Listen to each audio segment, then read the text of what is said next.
getting so burnt out from trying to promote Hallowcon. I mean, it's not a bad thing. Hallowcon is his life. He's really doing everything he can, but he's burning himself out. He's burning the candle not only at both ends, but he seems to be lighting it in the middle in 2 or 3 places too. Wish the boy would take it easier, but don't really seem to be doing so. Um, yeah. Uh,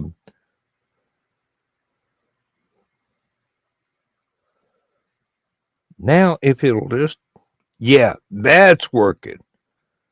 Finally got everything going. This, everything I've said up to about the time I just lifted my head and looked at the screen is not going to be recorded. Um, we shall go on as if everything were perfectly normal,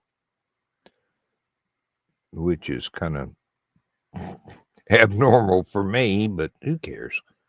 Uh, yeah, the referral link is there for my friends that want to join in. I'm sorry, I did not notice that Joe Dog didn't have this go into my channel, which is where people would normally look for it instead of on the Stupid O'Clock channel. But it,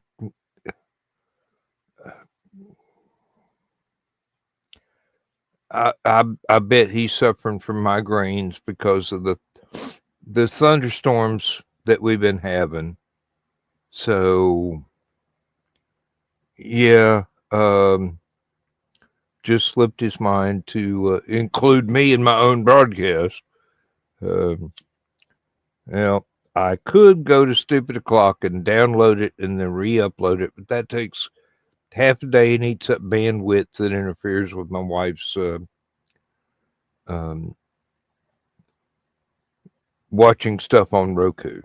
So I think, well, I'll just go with the edited version, just the edited highlights sort of thing, starting from now.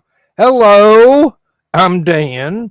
You may have noticed Stupid O'Clock is not happening tonight, and we're at the Stupid O'Clock time for Saturday nights. There, that's the recap. Um, what we got going on? I don't know. The show that Blade's Thesis did earlier today was absolutely fascinating, and it did run a little bit over time. I do not begrudge that at all. Oh, yeah, Dawn may not be around either. Well, that's fine. She's got a puzzle in front of her, or she's feeling tired and going to bed. I don't, nobody's obligated to show up except me. You know. And me showing up, yeah, that's kind of the point. But anybody else, hey, it's a free for all. Um, come as you are or don't. I don't care.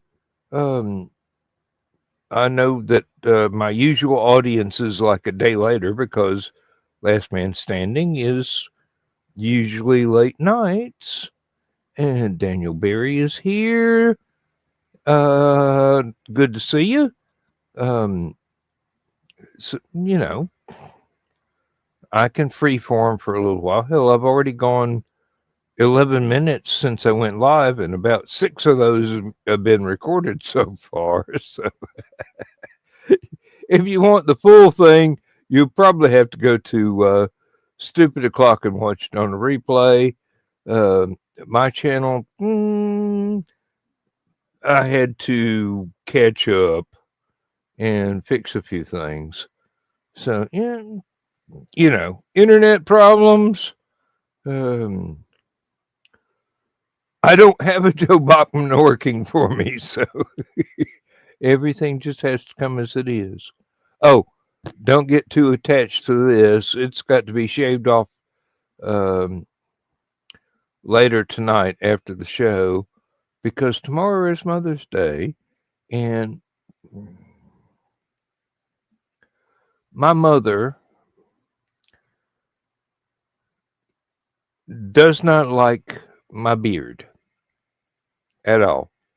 Lindsay does, my wife. So mom gets overruled, but I do like to clean up a bit, and I've been letting it go for a little while. It's kind of shaggy and going in all different directions. So I'll trim it up and look like Machiavelli here in a little while. I'm not going to do it on camera and bore the hell out of you. I mean, who wants to see me shave my beard or trim my beard? Since I'm not going to shave it entirely off, I should do that one day. But if I did, Mom would probably keel over dead right there. She's in her 80s. Um,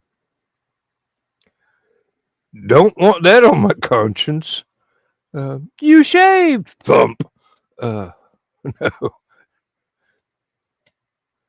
Oh dear. Uh,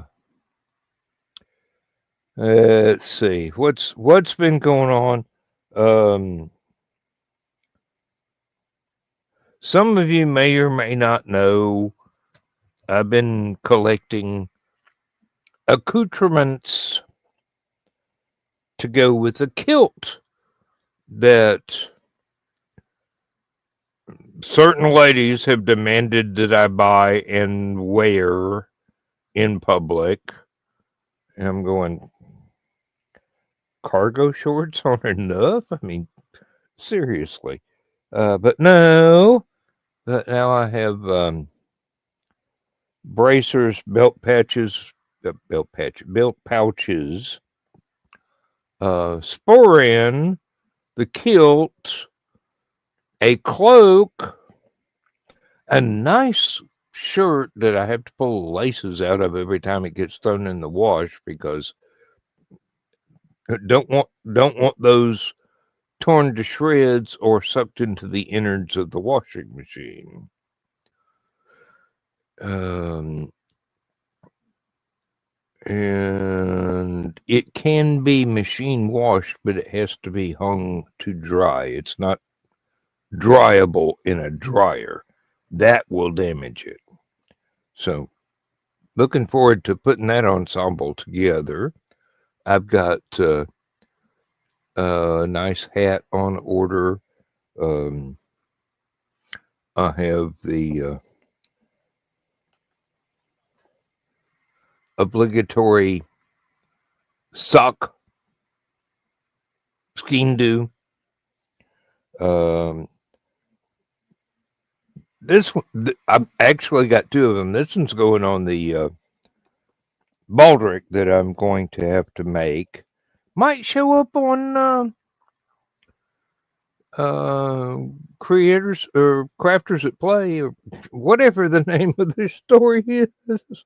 Ah, the channel on Indie CD, creatives at play. Yes, I might have the camera pointed down in a workbench in my lap and be cutting leather and hammering rivets and snaps and things like that. Um, the the other knife that is going to go in my sock, um,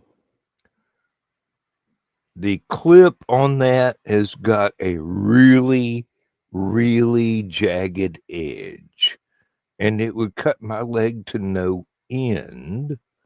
So I've ordered some stuff from Tandy Leather, and I'm going to make another knife sheath for it, and a couple of shin and ankle straps to keep it in place rather than have it tucked down inside the sock. All's well and good. Indie creatives at play. That's exactly right, Carl. Thank you. Um, Under pressure, I forget a lot of stuff. But yeah, and I've got to make a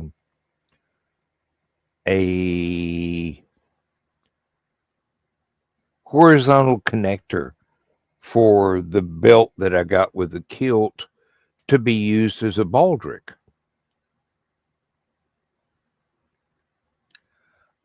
Yeah, Carl, that's I thought about it a lot too before I decided I'd really rather to just make my own sheath because the sheaths for these are nylon and they don't look right against a leather belt or anything. It's like, oh, you went to Walmart and bought a knife?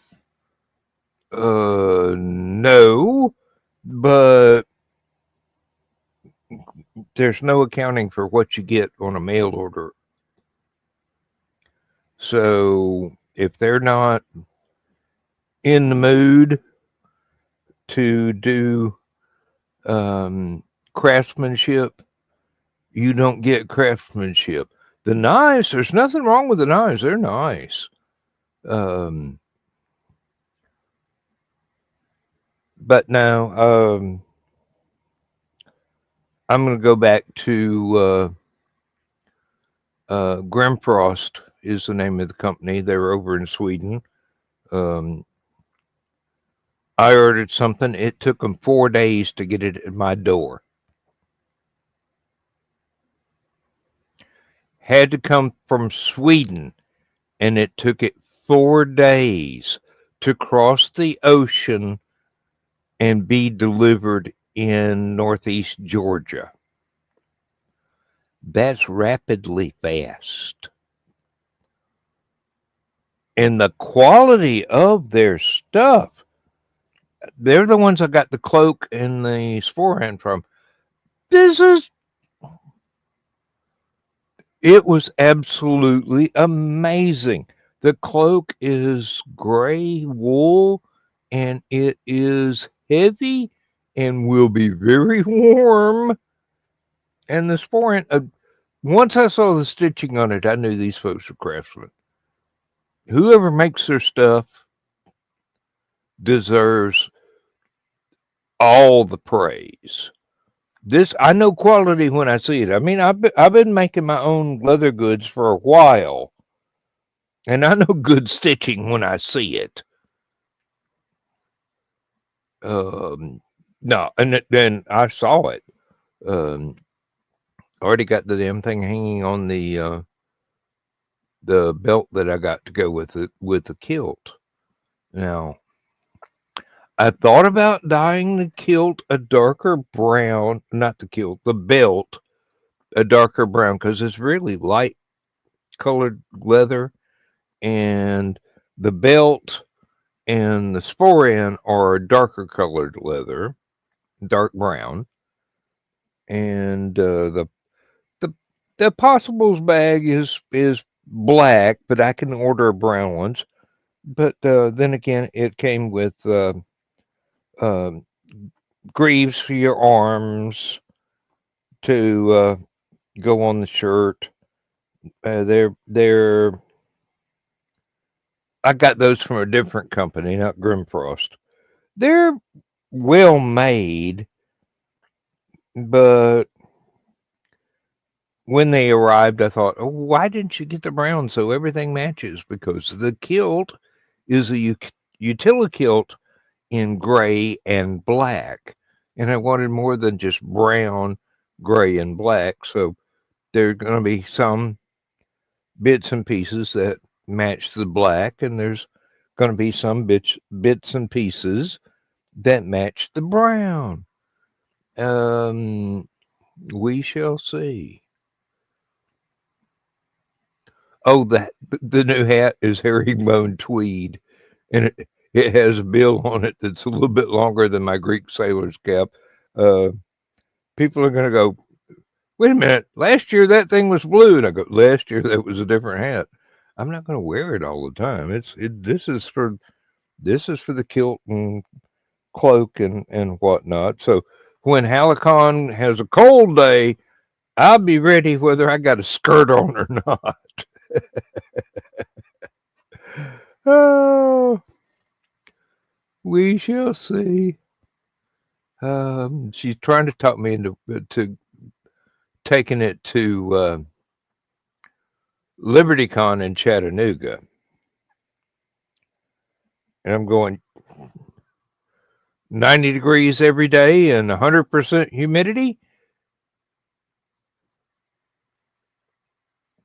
Sounds like a case for no pants to me. And as long as there's not a steady breeze, I wouldn't want anybody to get an eyeful unexpectedly.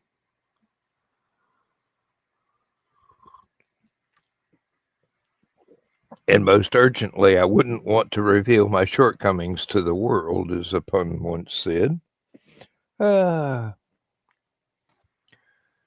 it is what it is. Um, People that know me very, very well know that I can be extraordinarily comfortable in anything from a loincloth to a full-on tux with a starch bib collar and bow tie and top hat and a fancy cane, and it's just my fancy dress street clothes, basically. Granny used to call it Sunday go to meeting, but don't know that I would wear that to church. Um, Definitely not the top hat because somebody'd sit on it while I was trying to keep it from getting crushed. And it's not one of those popper toppers. Of course, I could get one of those, but I'm not interested in it. Mm, pardon me, a little bit of grandma's rheumatism medicine, the ibuprofen and the Tylenol are not getting anything done today. We got rain, rain, and more rain. I had to drive in the rain today. Had to help Lindsay feed the cats in the rain today. I've got stuff I need to do outside. It's going to be probably Wednesday or Thursday before I've got good enough weather to get out there and do things. Um, I have carpentry to commit. Um, and that's about as serious as I made it sound. When I start doing carpentry, I mean you talking about if it ain't right, it ain't passing my inspection. So yeah, it's got to be good, or it's got to be hired because it's beyond my ability. And for those of you who know me, you have trouble visualizing what would be beyond my ability to saw a board and nail it to some other board to make me hire somebody to do it. Well, doing contracting work, yes, that's beyond my ability because I don't know building codes, and the contractors do. And they will make sure, and I've already made sure that the one we are attempting to hire is just as driven to do the right thing the first time rather than cut corners as I am. And that, thank you, Dad, and thank you, Mom, for teaching me that uh, shortcuts don't cut it. You either do the job the hard way or you hire somebody else to do it the hard way because you don't have time.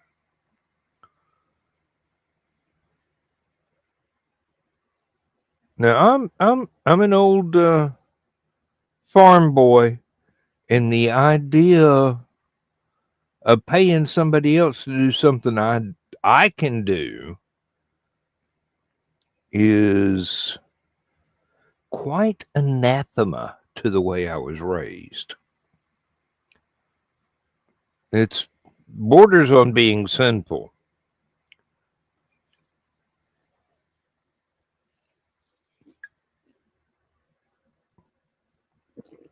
Borders on. Mom and Daddy always taught me, don't be ashamed to ask for help when you need it. But don't ask for help when you don't need it. You're supposed to go to the limits of your ability, push beyond them as far as you can, and when you reach that, you go, I'm going to have to hire somebody, which is what I've done. So we're hoping living room and kitchen and hallway floors are going to get redone. Going to have to look into getting either a storage container or another pre-made barn to set up back in the woods to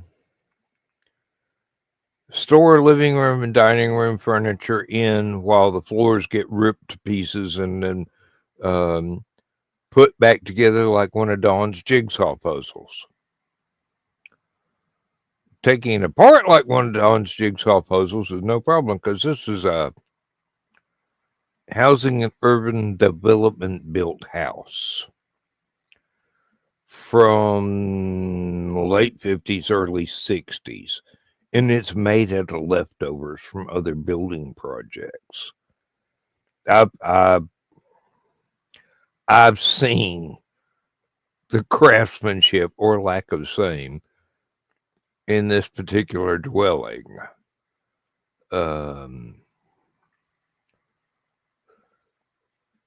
Daddy would have been ashamed. He wouldn't have claimed none of the work.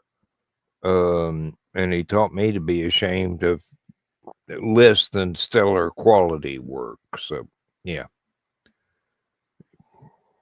There you go. These are the standards I aspire to. Dad didn't know he was a master cabinet maker until he tried his hand at cabinet making. But he was a master machinist and made stuff for physicists and rocket scientists to play with over the years. And I've met people that worked with him at the machine shops he worked at, and they had nothing but respect for him. I'm going, yeah, that's Dad. That's Dad. He could do the impossible and make it look easy, and then you try and do it, and you go, whoa, this is harder than I thought. Yeah, but then he had a lot of time to master his craft.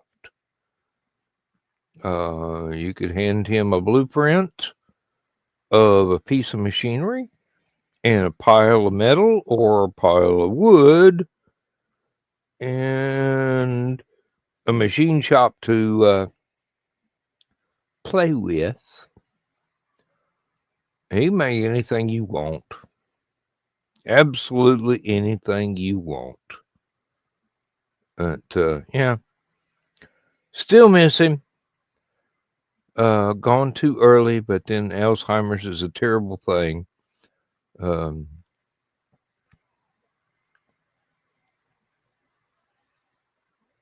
Wasn't that old either. I know Alzheimer's has a genetic link time to time, but usually it skips a generation, which would put me in the clear. It's a good thing I don't have any children by blood, all of my children are from uh, marrying ladies who already had children by other fathers, and I've raised quite a few of those, and I babysat quite a few more. Um, People kind of seem astonished when just in casual conversation I would say, "Oh yeah, yeah, I've helped raised about 200, 300 kids. Tried to teach them right from wrong, or at least teach them to consider when it's a good time to do something socially frowned upon rather than the social norm. Um, Question authority, think for yourself, do what is right rather than what is accepted. These are not really well accepted principles in 2025 society. It's more like conform, consume, die on schedule. And I'm going, hey, pursue your interests, read everything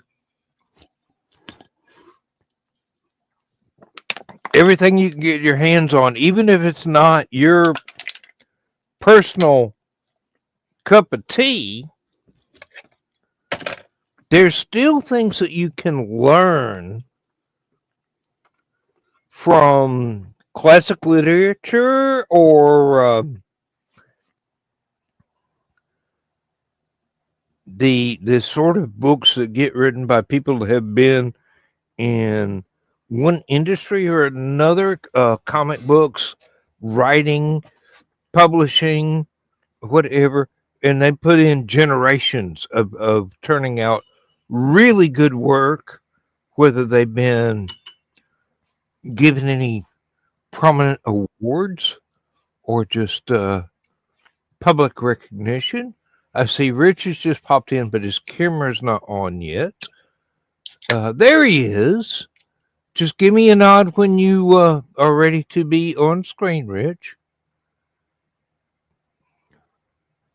All right, there we go. Welcome Oh to yeah, the disorganized madness tonight. I've just been vamping for the last 35 minutes. That's all right. Carl's been here to help me through the chat. So yeah, um, been relating what's going on, and the weather sucks, and uh, Joe Dog's not feeling up to doing the show tonight after he scheduled it, and me having to reschedule everything and getting people caught up because YouTube doesn't update when a 11:30 show suddenly starts at 10 o'clock. So, they're a little bit slow on that bit.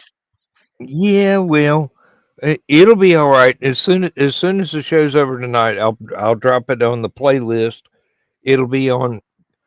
Well, everything except the first 6 minutes where I didn't realize that Joe Dog didn't have it recorded to my YouTube channel, but had it being recorded to two Hallowcon channels. Then all he does is delete them after I'm done. I mean, seriously, uh, if it ain't on my channel, my fans, if they are different from Hallowcon fans, and yes, there is a wide crossover between the two, but then there is a certain specific group that only shows up for me. How deluded will those people be judged to be? Ah, oh, it's good to see you on Thesis's show in the chat. Uh, stealthing your way in. Oh, there's Thesis in the chat. Hey, Hey, brother. good to see you. Good to see you. Um, yeah, but yeah, I am. I'm kind of worried about this sword. Um, I can't keep an edge on the damn thing. I had it sharp enough to cut paper 2 days ago, put it back in the sheath, and today I get it out and it's dull again. Where'd you acquire it from? Um, Good question. Hell, it wasn't the company that Thesis hates. It's very good craftsmanship as far as the pommel and um, the faults. Uh, oh Lord, what is the term for it? Um, the steel's got acid etched ripples in it, like it a real Damascus. Yeah. Okay. If it was Damascus, I could have sharpened it once, and the rest of my life just ignored having to sharpen it again. Uh, Oh, just because it's Damascus doesn't mean it's a quality Damascus too. Because all a Damascus is a bunch of different types of steel that are put together. If the welds aren't done right, and if it's still not heat treated correctly, it's still going to be a crap blade because it's still going to be crap steel. well, It's just going to look pretty. it's not even real Damascus. It's the Yeah, acid etched stuff. It's just soft steel. Now yeah. It's probably what like a almost like a Bud K special. no, it's better than that, but not much. Okay. If I could remember where I got it from, I'd tell you, but I don't remember. Um, and I have to go through receipts like from I don't know how long ago till when it arrived. It's not like the Grimfrost, the people who do the good Viking stuff. That that shit. They're in Sweden. I ordered something 4 days later. It's in my driveway. Um, and like I said, when I was watching the shipping and going, wow, they're going fast. It's like I can picture a long ship being rowed by about 20 really big dudes, and the cadence drummer is playing the drum solo from Inagata Davida, so they're really putting that boat out there fast.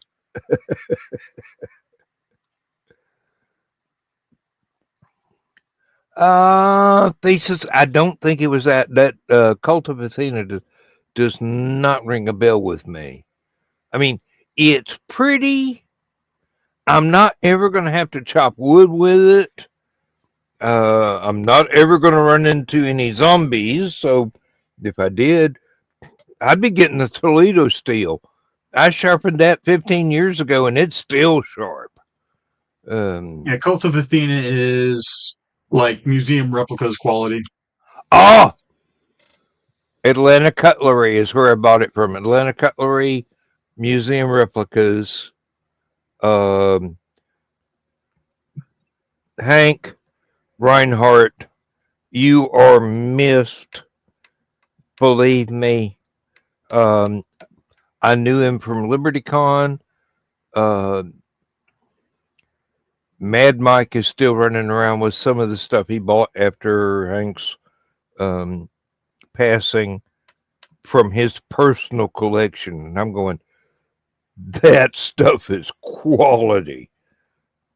You put an edge on that, and 200 years from now, it'll still have an edge. Um, if it was something from Hank's collection, it's good. Um, but yeah, Atlanta cutlery and museum replicas, they're better than Bud K, but they're still in the same ballpark. Yeah, they're more It's display reenactor pieces. stuff. Yeah,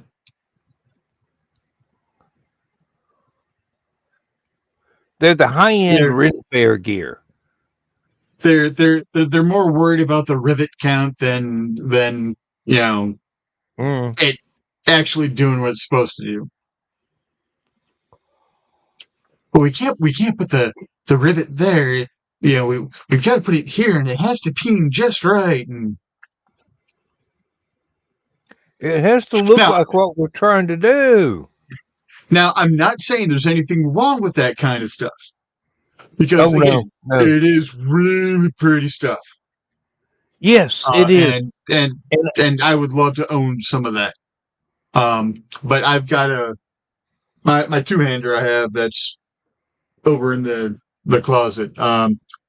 $35 consort.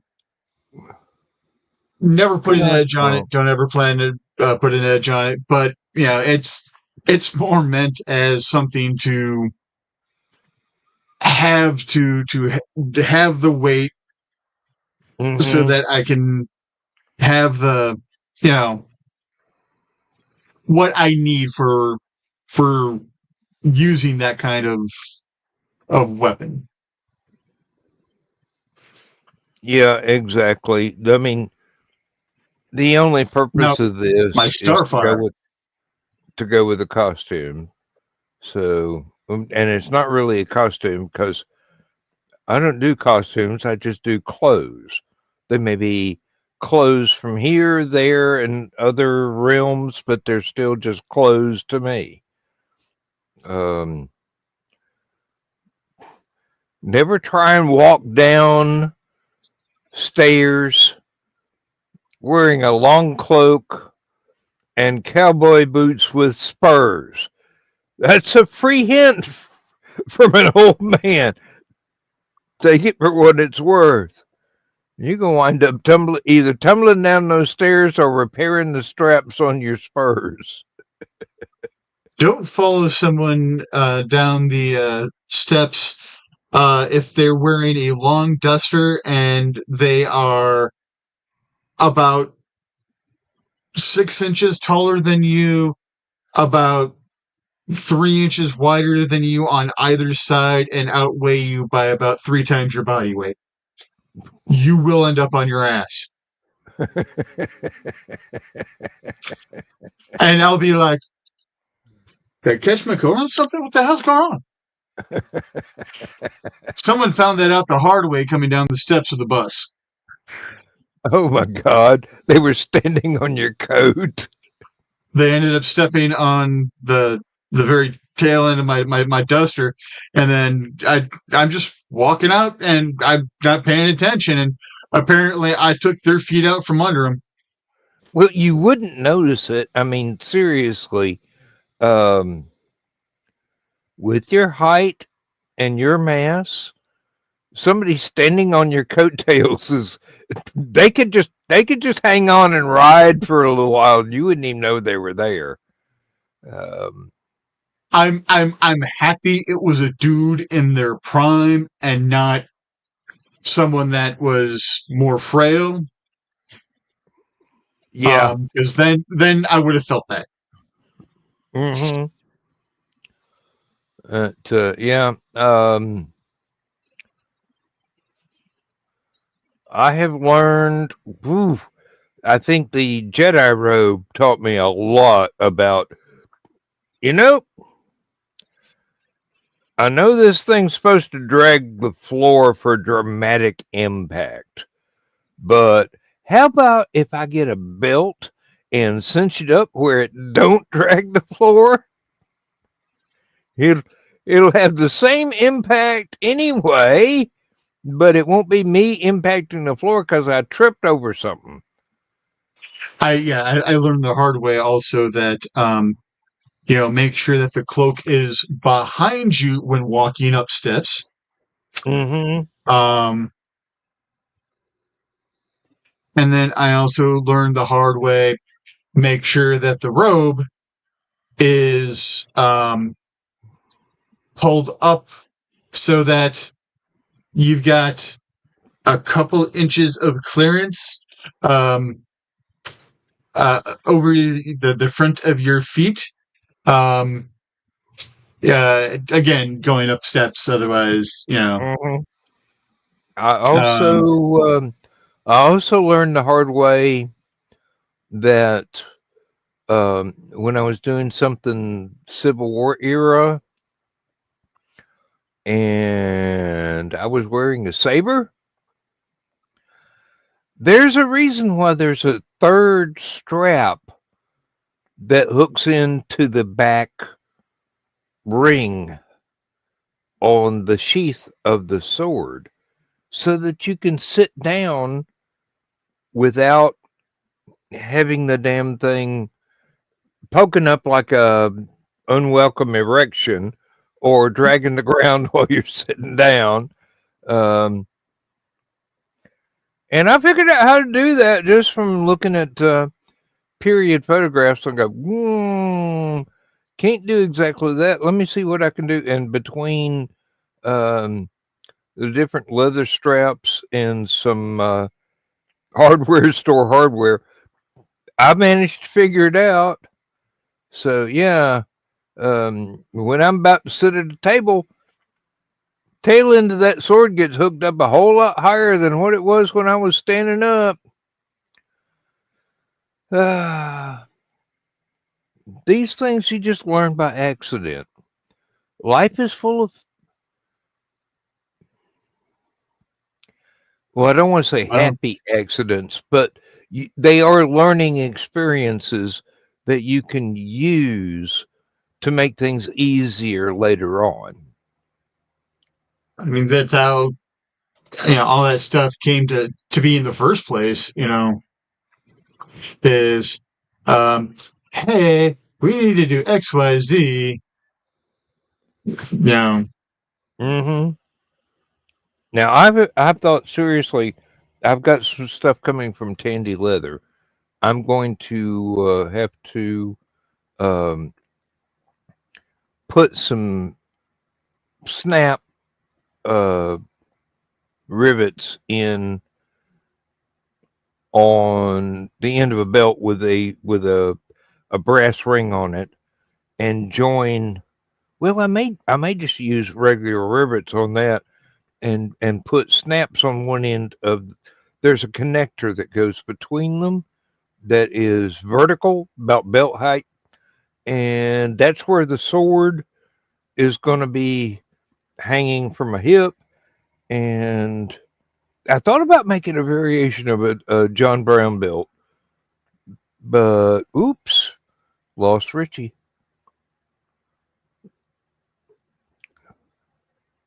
We'll see. He may come back soon, or the weather may have killed. There it goes. There it goes. Here he is. Wrong button or bad weather? my browser didn't like something. Oh, probably us talking about sharp, pointy things. Um, no, On the computer, pay attention to me. You're an IT guy. yeah, I may join a indie creators at play session when I get the leather in, and I'm ready to put the rivets in and shape this sword hanger. I thought about doing a John Brown belt where it was actually a shoulder strap that was connected at the back and in the front to keep that side from sagging. But then I thought, well, what if I take the weight off the kilt entirely? Wouldn't that be more period and more comfortable? I can even put padding in for my shoulder if I want to. It'd have to be subtle, not like one of those big old rifle strap pads that uh, looks like something a NFL football player would be comfortable with, but it would distribute the weight much better. But you know, Um, for garb, the look is all. That's the goal. So yeah. Anyway, I thought I'm only gonna have to cut a couple of pieces of leather. I'm gonna have to put some rivets in. I'm gonna have to put some snaps in so that it can be easily undone, but not so easily that it accidentally comes undone. And yeah, that's where the possibles bag, which I'm thinking about getting the Viking feast knife, two prong fork, and spoon set from Grimfrost. Uh, it's not cheap, but They, it's they got a well lot of made. pretty stuff. They Yeah. got a lot of pretty stuff. I might even actually get some trues from them for the really cold nights at Hallowcon. As let's face it, my usual attire of either Levi's or what's the work brand? I'm wearing some now, but I'm not undoing my pants so I can read the tag. Uh, anyway, that stuff's a little thin for wearing in a cold night. And even if I got a cloak,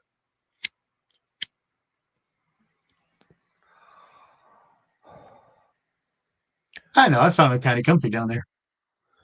mm, w- mm, But then again, I've got extra padding and, the blood. mm, uh, and because I'm acclimated to heat more than cold, anytime it gets under 78 degrees, I start shivering. I mean, I, s- I actually turned the heater on today. The temperature in my office was 72, and I was shivering. Oh, God. I'm so ashamed. I'm such a weakling. I can survive extraordinary amounts of heat, but when it gets the least bit cold, I'm miserable. Uh, I don't know. It's partly driving a tractor around on the farm in the summertime, working in the factory, um, spring, summer, and early fall when it's just amazingly hot in there. Um, and wintertime, I got insulated coveralls I can put on. They may not be pretty, but they're warm. They're really warm. Those things saved my life for years and years and years at the factory. I can't believe how much I cannot take the heat anymore. Mm. Um, I mean, I used to run around all the time as a kid, just Well, I you mean, know 90-degree weather, and it didn't affect me. I uh, late teens and early 20s, I 70, 80 degrees out, I'm still wearing a jean jacket.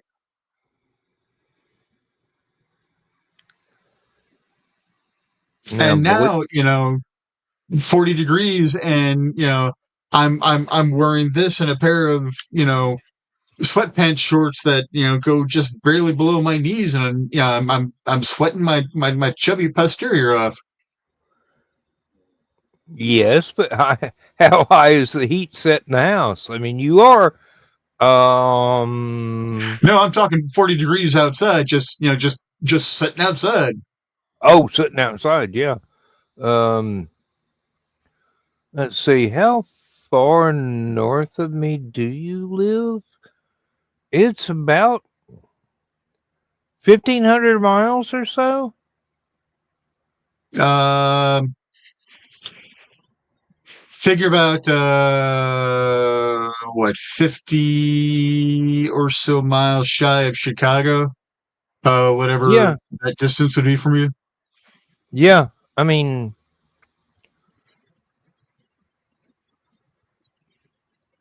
it's a 4 to 5 hour drive between here and Knoxville, Tennessee, and that's only one state north.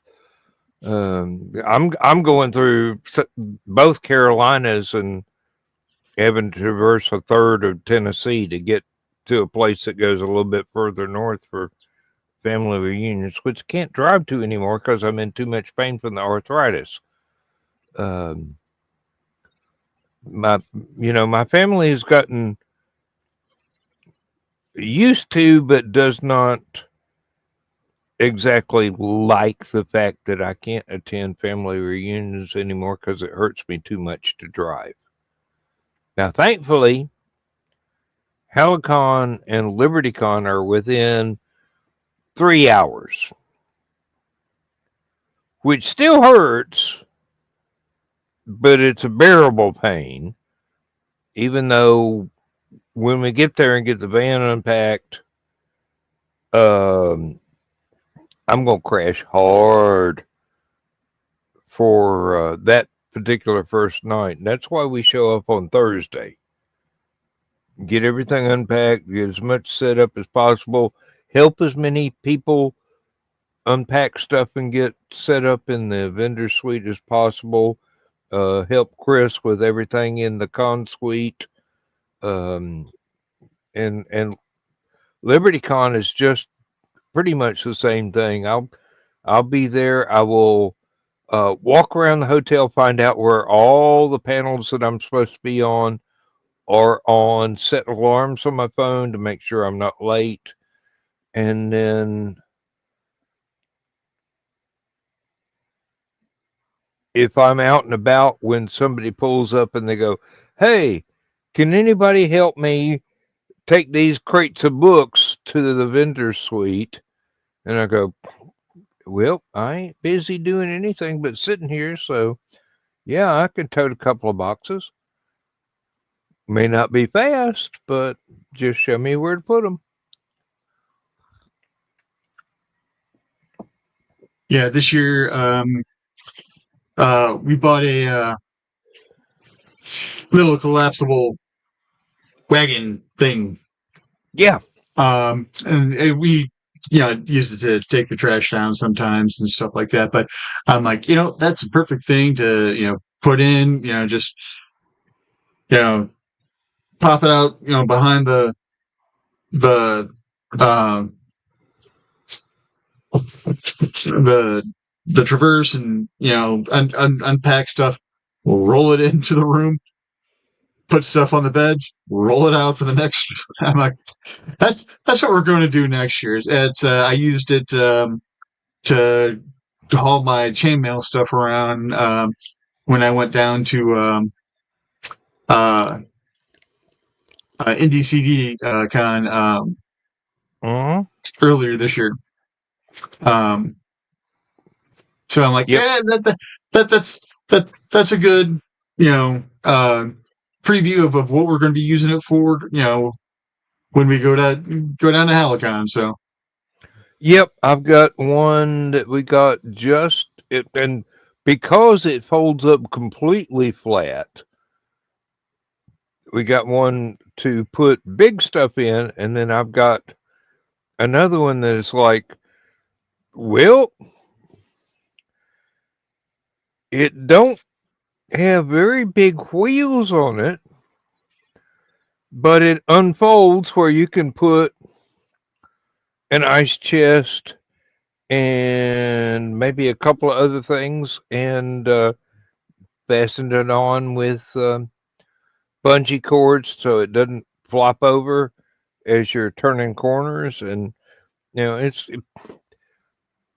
not quite a roller table. It's more of a little tool cart or something, but it's all Just there's no sides to it. You just extend the wheelbase and strap stuff to it, and there you go. Find the weight limit it is comfortable with, and go from there. And then the little cart, that thing is, uh, it's basically um, a mesh sided radio flyer of the large variety.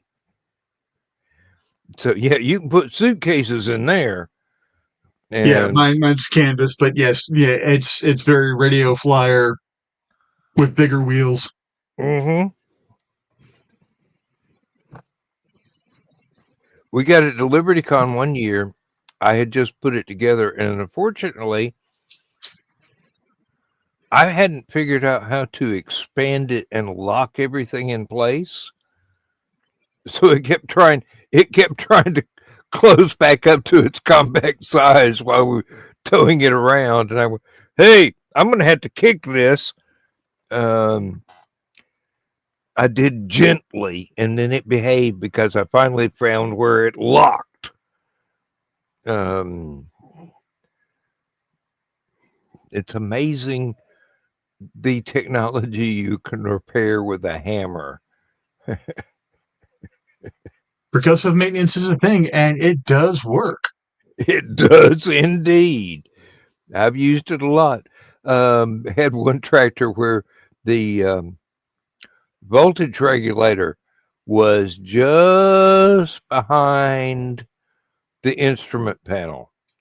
I mean, instrument panel showed hours the tractor had been running, RPMs the tractor's been running, temperature of the engine. That's the only gauges that were on it. Voltage regulator was right in there behind that. And I'd be driving back from some job that I was doing um, for me and dad, or where dad had hired me out to do something for somebody else. All of a sudden, no headlights, no safety flashers. I'm on a 15-ton tractor going at 20 miles an hour, and this is going to be a safety hazard if nobody knows I'm on the road. And I stand up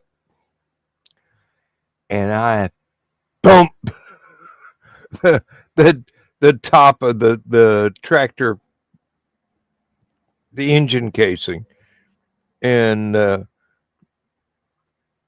voltage regulator go, whoa, whoa, okay, I'm awake, don't hit me again.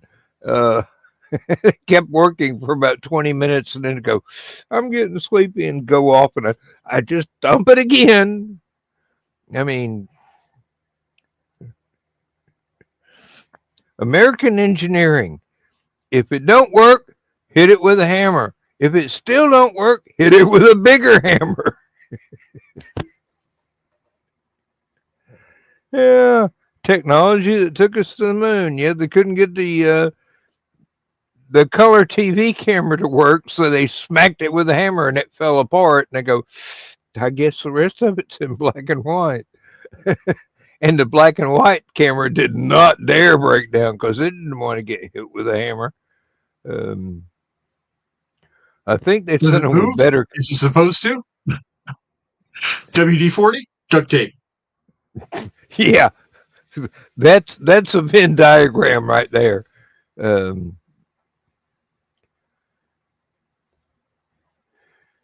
Is it mechanical? Is it stuck? Hit it with a hammer. you'd be surprised at how many starters going bad respond to a light tap with a hammer in exactly the right spot. You know, I've had vehicles that were actually high enough for me to crawl under without having to put it up on a jack, and occasionally I'd have to go down there. Um, we had, because we're a redneck family. Um, we had a couple of little sheet metal straps that strapped a large screwdriver on the underside of the frame. Pull it out, smack the starter, put it back in, Mm. do what we need to do. Yeah,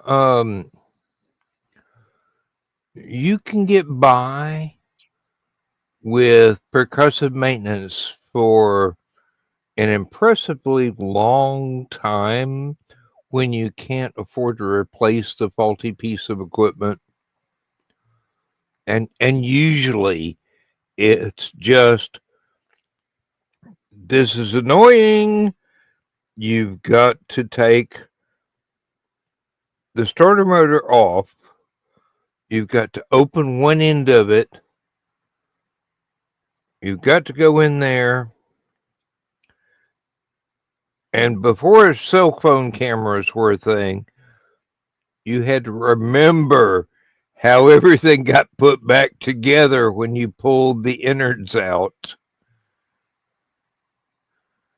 And all you have to do is replace the Bendix, because one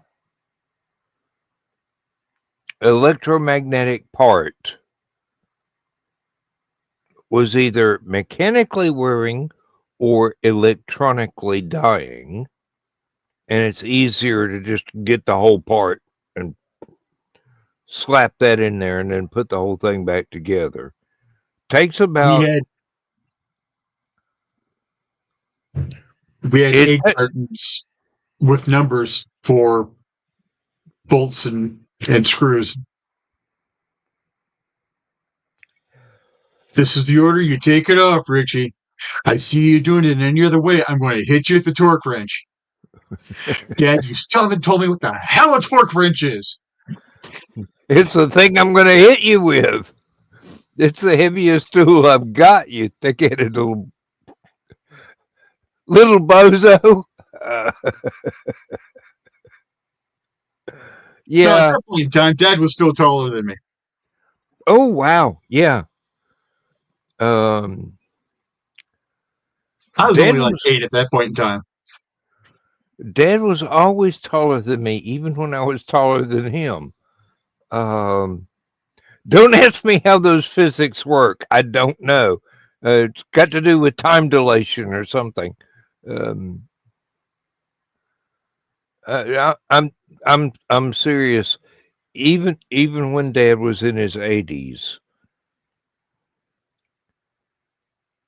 and he was no longer 6 feet tall because he was slumped over, and I'm 5'11", and I was not slumped over like I do a lot now because it hurts to stand up straight. Um, Dad was always like 8 feet tall and 7 feet wide, and walked into a room like George Patton or Alice Cooper or somebody with a commanding presence. And I'm just humbled. And yeah, that was Dad. Um, oh,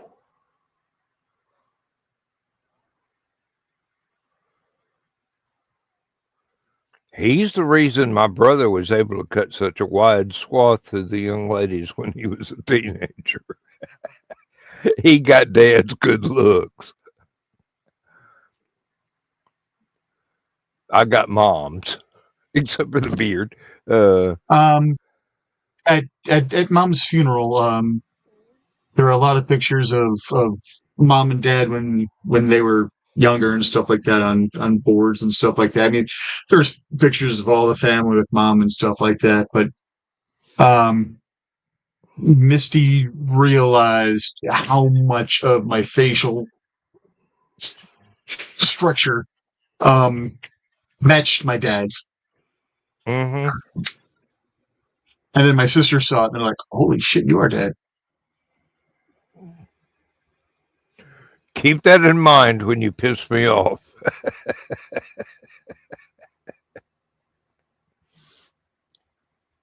Wait till your mother gets home. Uh, We were mm, we were generally more afraid of mom than dad. oh, Dad hated to discipline us, all three of us. Well, Mom hated it too, but she realized, you know,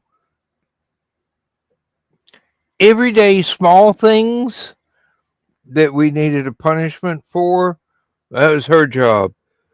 Big stuff got turned over to Dad, and he was really annoyed at having to punish his children. And the last thing you want to see is George Patton slash Alice Cooper really annoyed Yeah, when when you feel like a microbe under a microscope.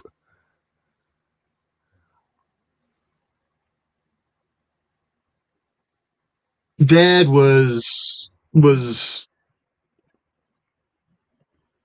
interesting. Um, I was like 10 when he stopped using like a belt and decided to discipline me man to man. Mm. Um, Oh, that's worse. I I was not ready for him to do that. I screwed up. I knew I'd screwed up. So what I did is I admitted what I did. Walked up. Turned around. Started to assume the position, and I got punched in the back of the head. I'm like, what the hell? Um, yeah. Um, that uh, what? Yeah, I was 10 when that happened. Um, he didn't strike me often, but from that point in time, it's instead of a belt, that's what he did. Use the hand. He didn't beat me. You know, I it wasn't even once a year that I got struck by him. But yeah, it's just no. I was 18 and um, I was yelling at my niece to try to get them to come up out of the lake to come to dinner because my mom was telling her to do so. And my dad got mad at the way I was doing it and, you know, hit me upside the back of the head with a possum bat. And um, so last time he actually struck me in any way, shape, and or form because when he hit me, um, apparently it broke his bat.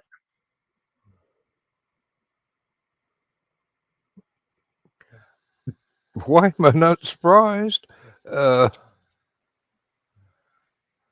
He went to do it one other time. He was at the bottom of the stairs. I was at the top of the stairs. He started to come at me. And then at that point in time, I was done. It's everything that was going on in my life right then. I was done. So I just basically, and dad suddenly stopped, turned around, walked away, didn't talk to me for a week.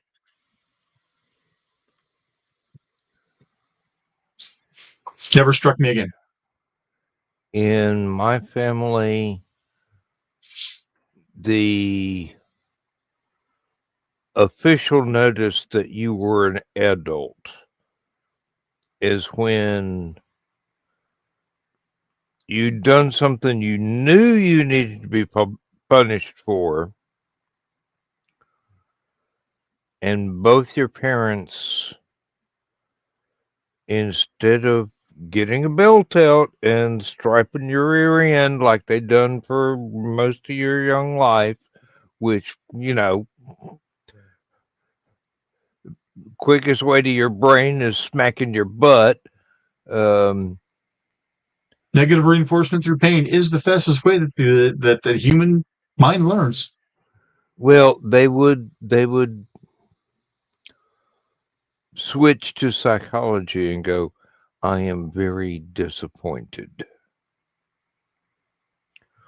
And then continue Yeah, on in the same vein for a little while. That's worse than getting beaten. Dad did do psychology. I Nah. Um, Well, mom mom would use psychology, but mom,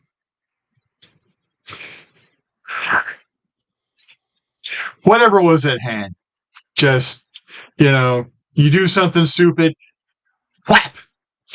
It's um, she was grilling. I was doing my homework outside. You know, late summer, school was just beginning. It was around dinner time. Shirt was off. You know, she's grilling hamburgers. I'm sitting next to her while she's grilling and stuff. And um, my middle sister comes up, does something. I do something purposely to piss her off, and mom just, without thinking, backhands with a spatula, hits me right here. And of course, I'm morbidly obese at that point in time. I'm still morbidly obese, but so you've got the wave of fat rolling from the impact, and then the greasy spatula mark right there on my yeah, right pit. one that just came off the grill, And you got Brenda branded. Brenda lost it laughing.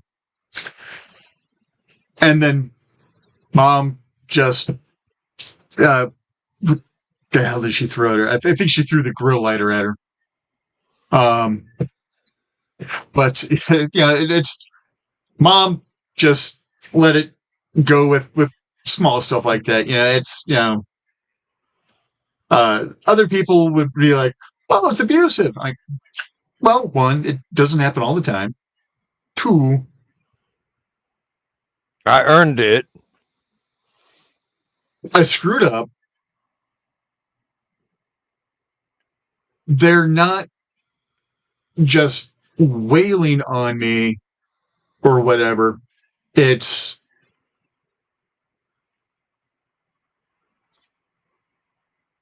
a quick corrective strike. Corporal punishment sucks. Yeah, Um, you know, but it we it teaches you did needed lessons. we did our best to avoid it when at all possible as parents, me and Misty, but sometimes you got to put a foot in the ass. Yeah, yeah. Um, I didn't get to see one of my grandsons for many years because um he was in diapers, running around the living room, pulling stuff off the coffee table. Lindsay was getting annoyed. Uh, my stepson and his wife, well, wife at the time, were sitting there just watching the kid and giggling at his antics. And I swatted his diaper lightly, just enough for him to feel it, but not enough to cause any pain. And my stepson's wife at the time went absolutely apeshit because someone had dared to discipline her son. So I didn't get to see him till he was about 15 years older. Yeah, it's individuals weren't overly pleased with some of the rules in my house. Um, When it comes to kids, you're free to, do what needs to be done with your kids. They're your kids, whatever. Um, but if they're disrespecting you in my house and you are not stopping them from disrespecting you, I will. Sometimes your inner granddad has to step up and go, enough is enough, kid. Now, that happens to different people Oh, at this different has gone for stages. my nieces and nephews and all Yeah, sorts of yeah, stuff. yeah. But it's still inner granddad. That's the figure that pops in if you had a close knit family through multiple generations like I have had. Um, with me, it would be granddad, great uncle, great grandmothers, aunts, and uncles. And I'm going, I got a lot of parents here. I mean, they're not strictly speaking my parents, but this is a big family, and it takes um, basically a very large village to raise a redneck child. Uh, Yeah, with my sisters, it was basically, it doesn't matter. It's, uncle, aunt, grandma, grandpa, mhm, yeah. you know, and any of us can Oh, and be and whooping your ass, and if one of the other ones has to whoop your ass, mom or dad's going to whoop your ass too. You uh, catch it twice.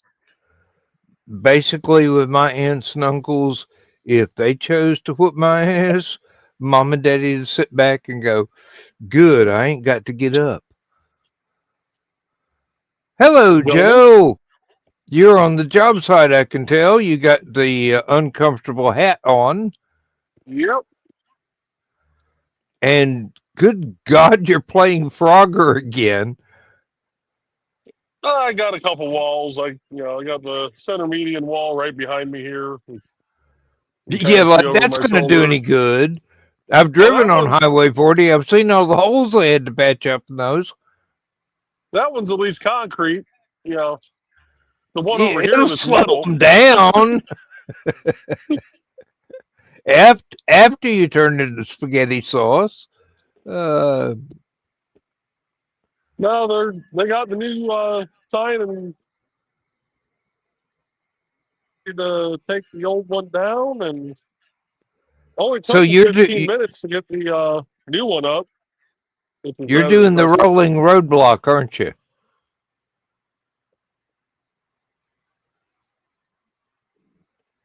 You froze up there. I don't know if you heard me. I said you're doing the rolling roadblock tonight, aren't you? They're moving Yep, from sign to sign, replacing the old signs with the new signs. yep. Yeah, it's let me see if I can switch cameras here real quick. Let's go with that one. No, that's not with that one. Uh,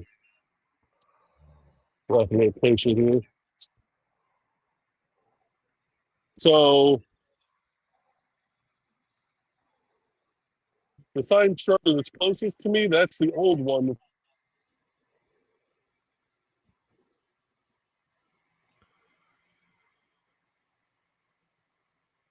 And I froze up again. I can Yeah, tell. well,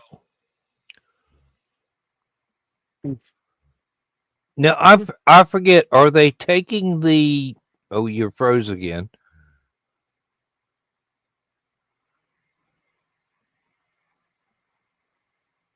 There you are. Are they taking the framework down as well as the signs and putting up new framework?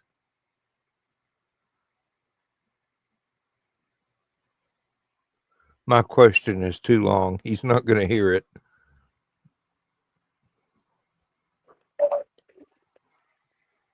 I'm going to disable my camera in hopes that my connection steadies out a little bit. Okay.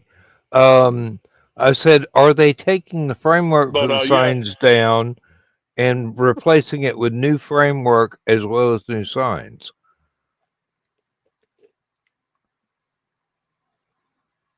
yeah, they're taking the old down and putting new up. Okay.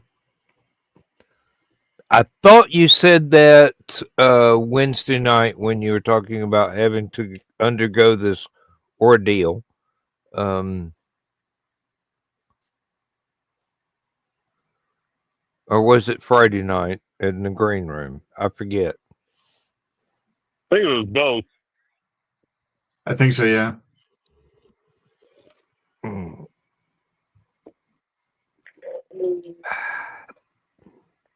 That's Mm. ballsy. Couple, What did they do? a couple of crotch rockets flying down the interstate.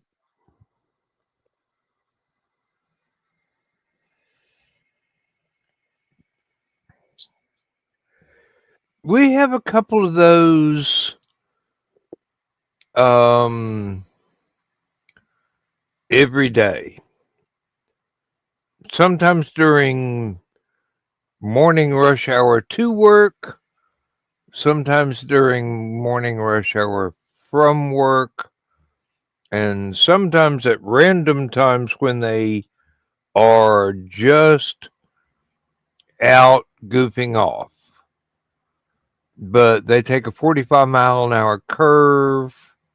Well, actually, it should be a 35-mile-an-hour curve at about 90 plus. I'm going, go for it, guys. I got my cell phone here. I can dial 911 in a hurry. You're going to wind up in the neighbor's yard. Hopefully, you'll miss the rocks.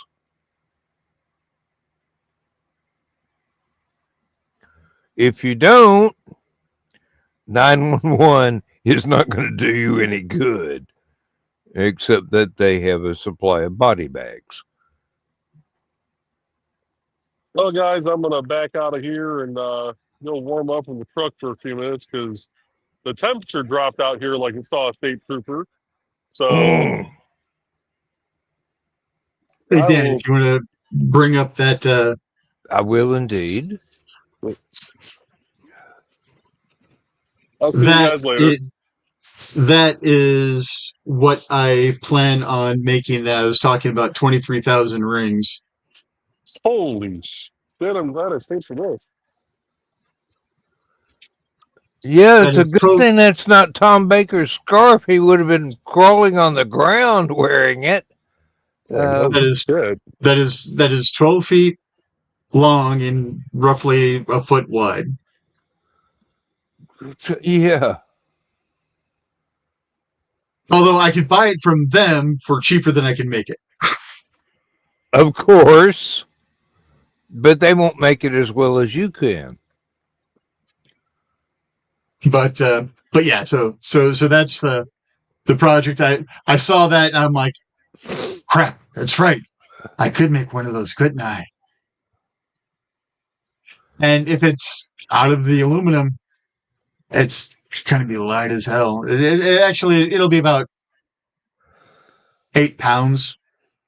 That's still considerable weight.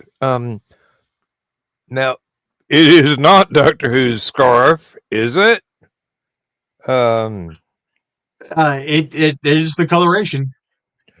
oh Oh, my. I take it back. It is almost the coloration. Instead of the gray, they've got teal, and instead of the tan, they have it looks like uh, uh, bright aluminum.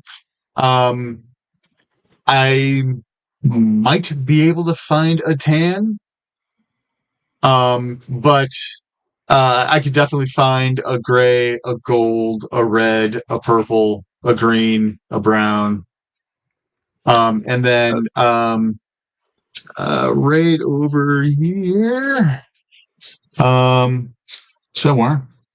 Here it is. The day that I saw that, um, did a little bit of searching.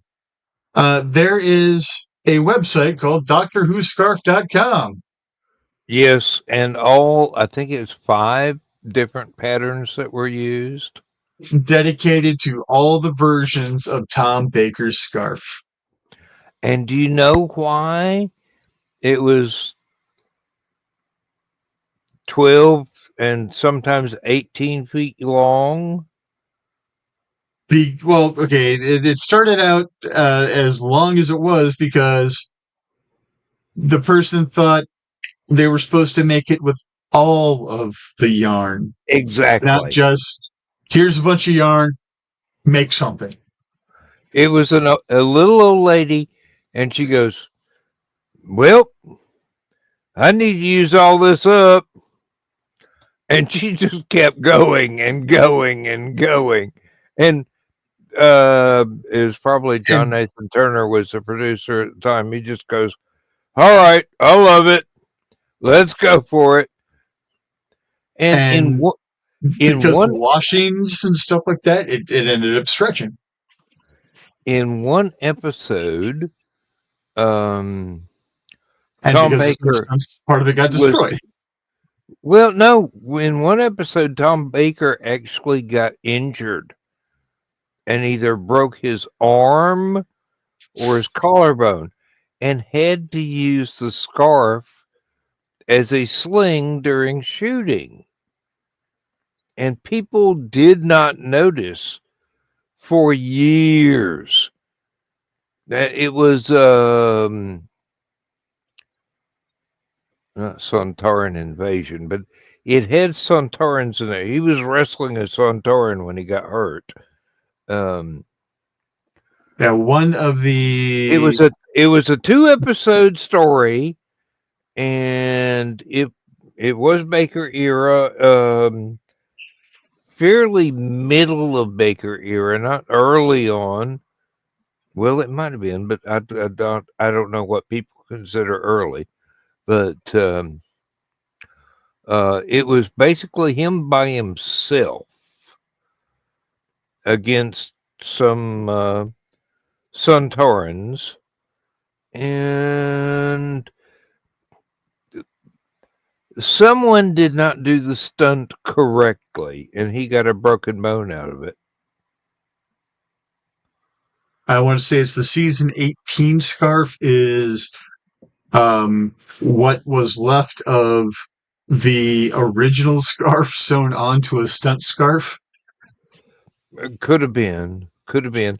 And when Peter Davison took over from Tom Baker, um, in the regeneration confusion, he was using the scarf as a thread, like in the maze of the Minotaur, but there was no. It was inside the TARDIS. There was no Minotaur, but he was trying to be able to retrace his steps to the control room. He just confusedly unraveling one of the stunt scars. I hope, and not one of the hero scars, but it's a BBC. They didn't have a Could big budget at the time. could be either. Yeah, could be either.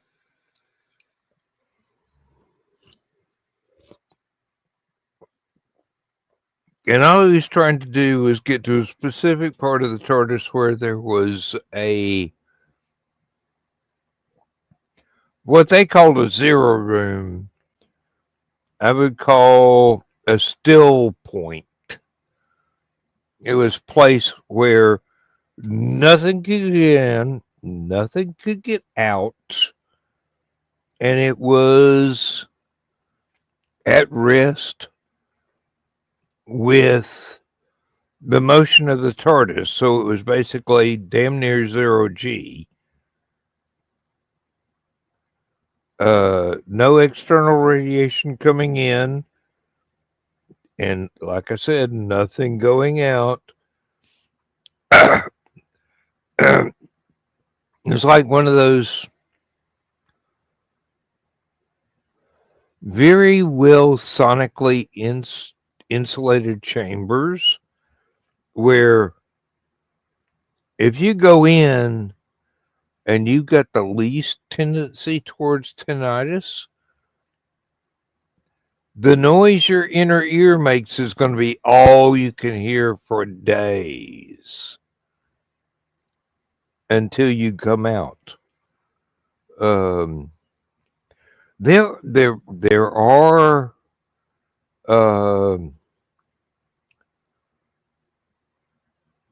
old constructions that are built like that. They're for some reason they're sonically null inside. It's not like a recording studio where echoes are dampened.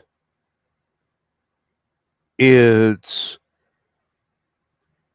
the shape of the room, the size of the room, and how many corners you turn because there weren't any doors to block yourself out from the outside.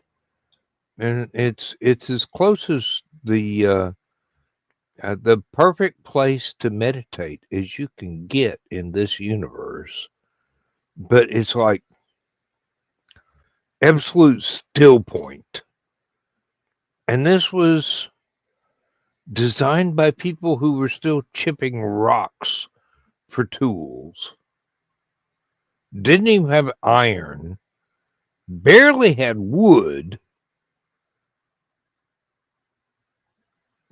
And you wonder how they designed this stuff and built it, and they go, well, because people have always been brilliant. Just because somebody lived before iron was invented doesn't mean they were stupid. A lot of people who study history in the early days of their studying history come to realize that, you know, people who lived in caves, people who lived in hunter-gatherer villages, they weren't dumb. They were every bit as smart as you are, as I am. Some of them are even incredibly more inventive than any of us, and they just hadn't gotten to the point of inventing this yet, or that, or the other thing. That would come later on. Well, Uh, the other side of that is a lot of the dumb ones got killed off. I'm gonna pet this saber-toothed kitty whether it kills me or not. It will. Someone that's not smart enough to hunt for themselves, not smart enough to work with the society that was there. It's. But I mean, well, the way that we learned back then was a lot different than the way that we learn now too. Um, it's brains like mine weren't an issue back then. Brains like mine were perfectly fine. Um, it's we played hunter gatherer games where we would stalk each other, tag, stuff like that. That's a remnant of that old time. It's us hunting each other. It's running away from the predator. It's running to catch the prey. It's a two-sided thing that you get out of that game. You get speed, you get agility, you figure things out, you find tactics, and And you build up endurance. yeah, And and that's one of the that's greatest things we've ever done as a species. And go, yep, I want that. I'm going to cook that, but I ain't running to catch up with it. I'll walk it to death. and then agriculture Mm-hmm. made it so that we were like, all right, now we get to stay in one place and figure this stuff out and study it and work on it and tend it and give our This, all to this because this is what's going to give us our sustenance. All right, we've done all the work we can do for the day. Now it's time to relax. Then that became society for a while. And then the Industrial Revolution happened. And what happens now? One person does one thing. they do it really well. They do it a million times, but they never get to see what the end product is because they're only doing one part. So we never had to learn everything that we had to learn before. Hmm. And being Our a our leap into the great technological revolution that launches us to where we can go to space and everything else dumbed us down as a society and stripped away our ability to learn. well, for some people, yes. For other people, they kept trying to learn everything they could learn, not only what the past was taught, but what the future could hold. Knowledge is gate kept now, though. Yeah, but only among elites, It's self-proclaimed elites at that. yeah, but I mean, there's still definite roadblocks that are put in that hold people back, and it's it can be anything that group doesn't like. Oh, they're fat. Oh, they're socially awkward. Um, oh, they're insert ethnic, background. Uh-huh. Yeah, that's a It, big one we've still got to work on. Um, and it's yeah, and people like me so that many are leaps ahead and so many leaps behind when it comes to being a human. It's as we grow in knowledge, we are as a whole losing our ability to be humane to one another. Now, there's people like the Rising Tide who are fighting against that. mm-hmm. People like NDCD who are fighting against that, holding together. You're my brother. You're my sister. We are family.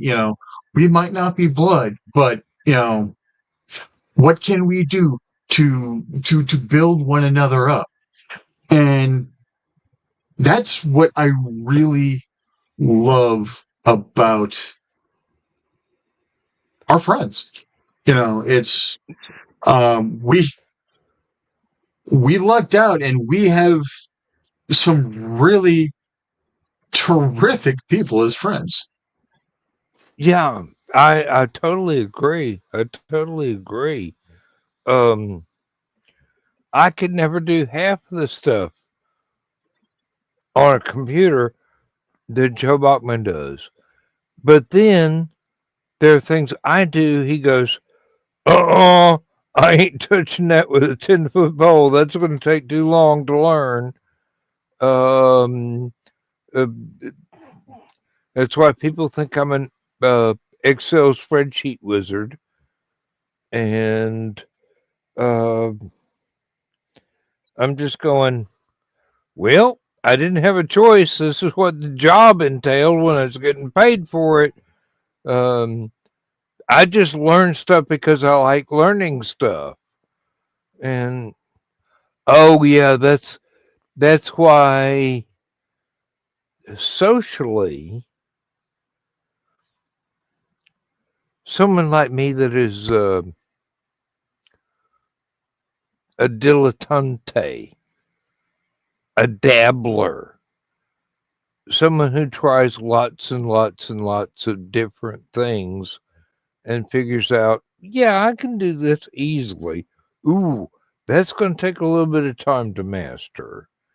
And is this worth the time I'm going to put into it? Or should I just go, yeah, this is the limit my talent has decreed without further education?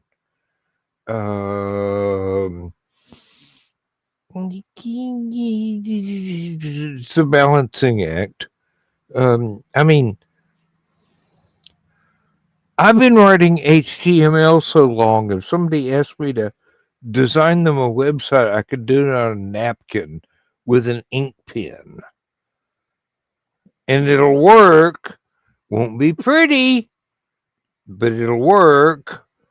Somebody goes, hey, here's a story I wrote. Would you tell me where I screwed up? And I'm going,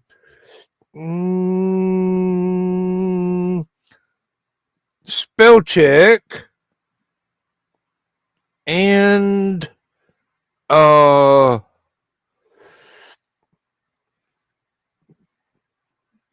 don't shift from first person to third person to omniscient narrator in the same paragraph, please. Uh, and I know people that hate to read um, first person narratives because the writer is the character while the story is being written, not the writer is the character in real life, because that's not true.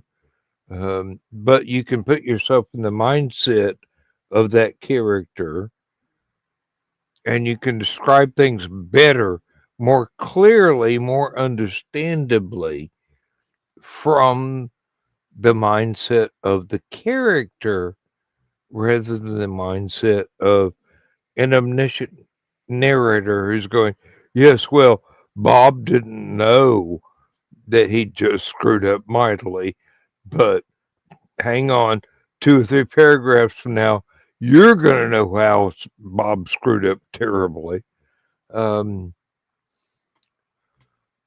mm, narration shifts are a real problem with some people. Um, I actually like first person narratives because it makes it easier for me to immerse myself in the story. It's like, I did this, and then I did that, and then I had a cheeseburger, and then I did this other thing.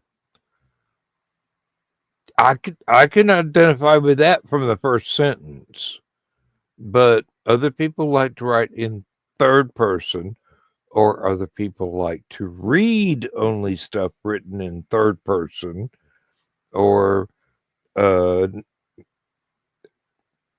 third person narrator, or omniscient narrator, where the narrator knows everything that's going on all the way through and can break the fourth wall whenever they need to or desire to, whether they need to or not, and go, it gets better, folks. Hang on.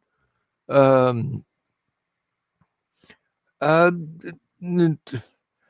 it depends on what you're most comfortable working in. Some people can work very, very comfortably with either omniscient narrator or side character point of view, like third person, and they're just watching the protagonist and the antagonist go at it. They're One of they're the they are weirdest a witness, was but they're not uh, omniscient. the lady who did Hunger Games. Mm. Um, I I I prefer to read omniscient, or at least partially omniscient. Mm. Um, yeah, I prefer to be more, looking over the shoulder and maybe hearing a stray thought here or there, kind of a thing. Um, than uh, the traditional, first person stuff. There's a lot of first person stuff out there that is excellent. Jim Butcher and the Dresden Files, it's all first person, love it. But Hunger Games, it's annoyed the hell out of me for the first few chapters because she writes, at least the Hunger Games she wrote, that trilogy was first person present. I am walking to the train. I am doing blah blah blah. Not I did. I am. And it at first it kind of threw me, but I'm like, well, one, this genre and this trilogy, I'm not the target audience. I dig it. And apparently so did a lot of other people because they dug it enough that they made a movie of it or made um, technically a quadrilogy of movies out of it because the last movie they split into two. But it's and then they're doing more stuff off of it with the stuff with um, the stories for how President Snow came to power and stuff like that. I think it was. I think it's one of the streaming services grabbed that. But anyways, but yeah, it's I was impressed with the fact that she was able to make a very compelling, very good story with that jarring kind of POV, and um, major props to her. Is that Suzanne Collins? Is that her name? I don't know. Um,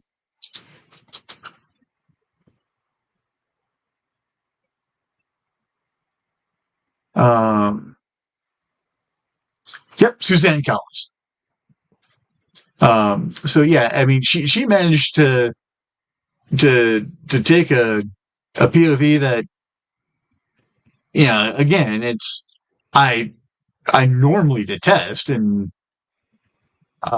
I'm like, you know what, I'll stick with it. I'll at least go, 4 chapters. I try to give a story 4 chapters. I try to give a TV show 4 episodes. I try to give a podcast 4 episodes. Podcast, audiobook, stuff like that. So, I mean, try to give it a little bit because sometimes Sometimes things sometimes things they make have it to a find little. their footing. Yeah, it takes a little time to build up steam. Especially if you're Yeah. coming in completely blind. Um, like Wheel of Time when it came out, I didn't need to give it 4 episodes to understand the world. I needed to give it 4 episodes to understand what the hell they did to the world. Because that was a series that I had read, no pun intended, time and time again. And yeah, I know thesis is going to be like, intend your puns. I'm like, when I intend my puns, I claim them. But when they occur naturally, I am not going to take credit for something that I didn't do. Hmm. But Yeah, anyways, that's one of the reasons why I find it so easy to write Tom Darby is, um, I mean, when you got narrative hooks like I must got the old Harley up to 70 when I hit the flying saucer, uh, the reader's going, what the fuck is going on? I got to read a little bit more. And you try and make it interesting from there on. Um, the fantasy novel, um, it's not written first person. It's written as if I were an omniscient narrator, and I know everything that's going on and going to go on, but it's basically um, a very annoyed cat and a very annoying crow walking down what appears to be a very ancient road,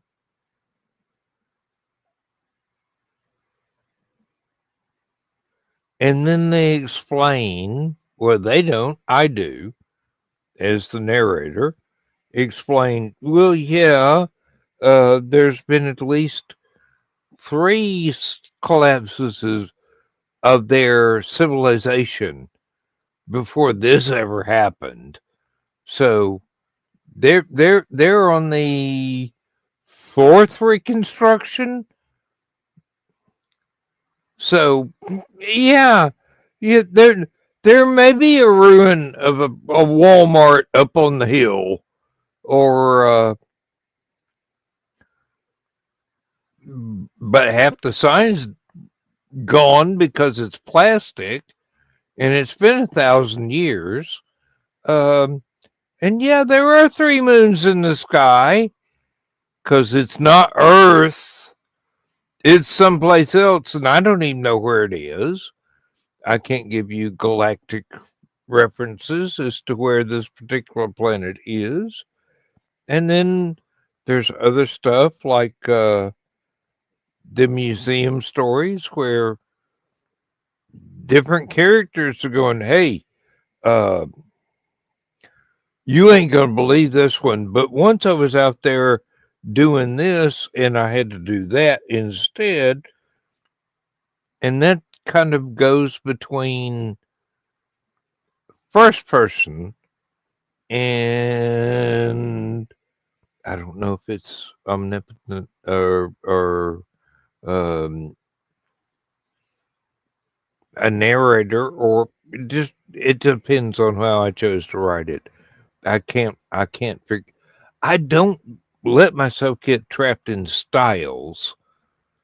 I write things the way they occur to me, and sometimes there's narration, and sometimes it's all character interaction, and they blend together, hopefully, in a story that is not only comprehensible to the reader but enjoyable.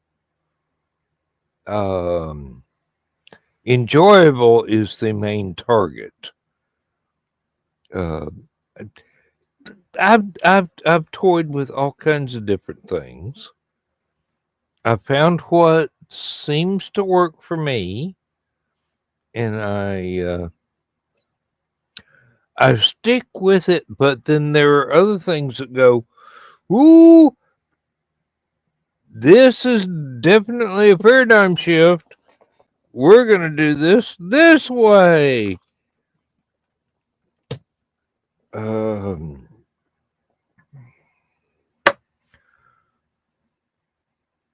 I don't know how to describe everything I do. I know how to describe some of the stuff I do, but not everything. I was not an English major. I was an art major. Um, most of the things I write are in a very visually descriptive style, but the characters have character. They're the reason the story's happening. It's happening to them, and I'm just sitting back here going, "Okay, tell me what you're doing now." Oh, great, you're frying sausage. That's really gonna rock the readers. I've got to figure out more about what you're doing. Um, really, there's one story I'm working on where half the time they're going, okay, let's set up camp. I'm ready to eat now. And then they talk about what they've cooked and what they're eating for the next 30 minutes. And I'm going, uh, you couldn't even get away with this shit in a D&D game. Uh, what am I doing?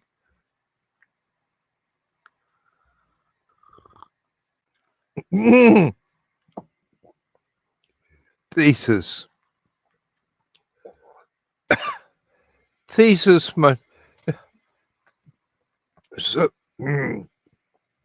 son of my heart. Never, ever read anything by, what's his name? Donaldson?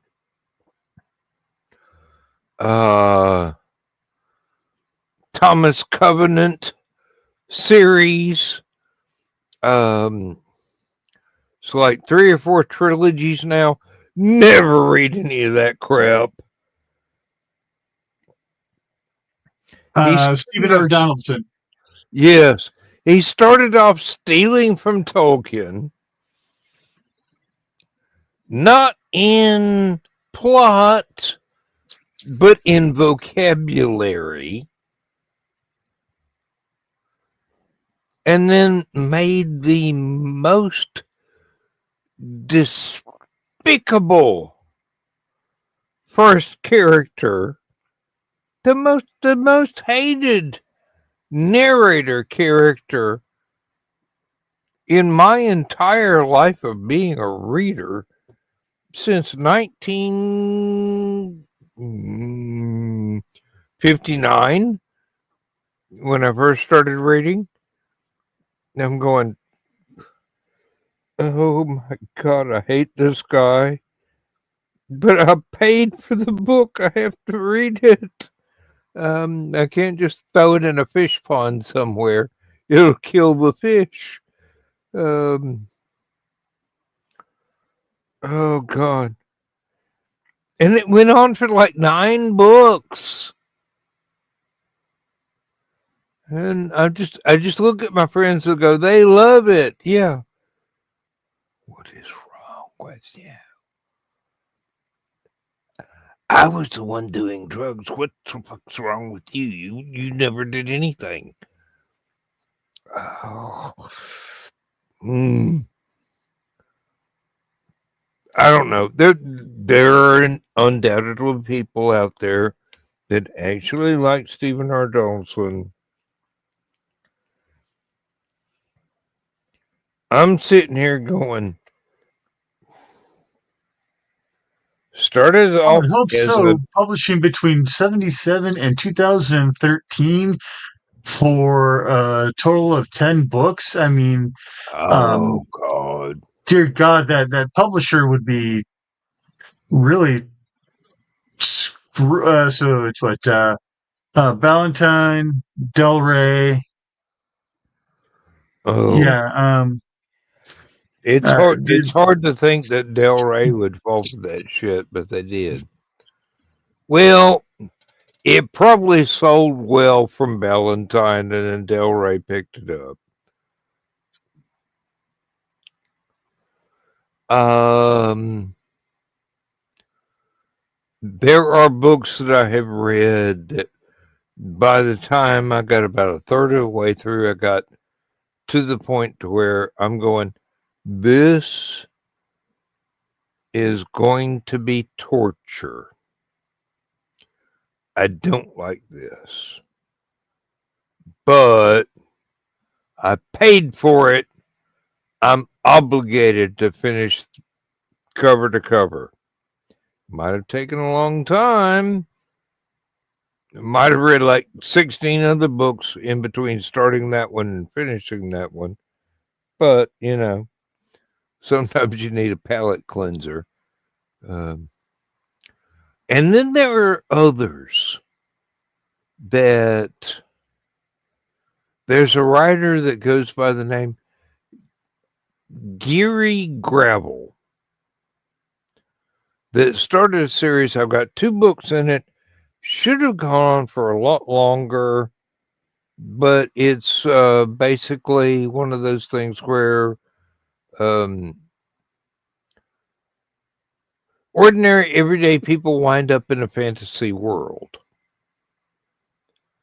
Occasionally, they get back to their home world, their home time, and then go, this is dull as ditch water. I'm going back to the fantasy world and pop back in. Fantastic writer. Reminded me of Brian Daly and a little bit of L. Neil Smith, although L. Neil Smith is uh, it's more structured as far as um, the construction of the alternate universe stuff.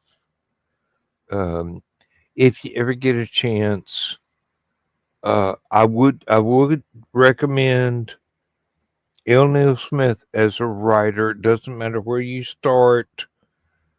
He's got a lot of standalone stuff that is loosely tied into the greater Smith verse that he's created.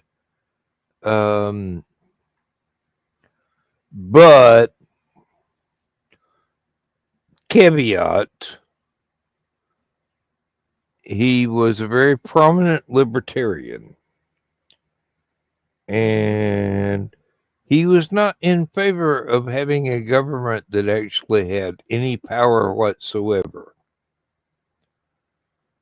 They were there to go, let's count the votes. This is what the people want. Uh,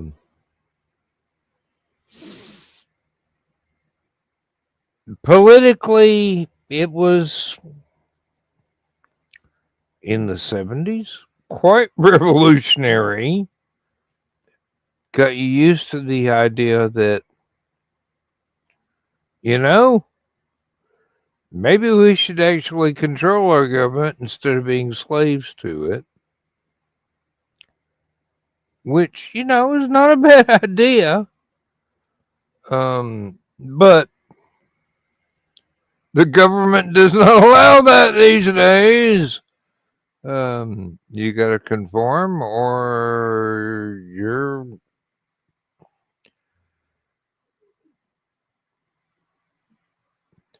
ungroupthinked. Um, you become a non-person gradually or rapidly, depending on how public you are.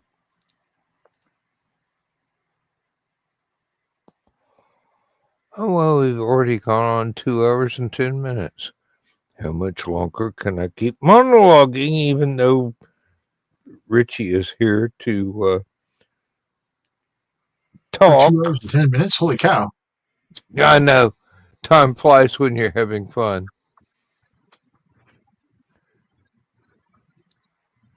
And fruit flies like bananas.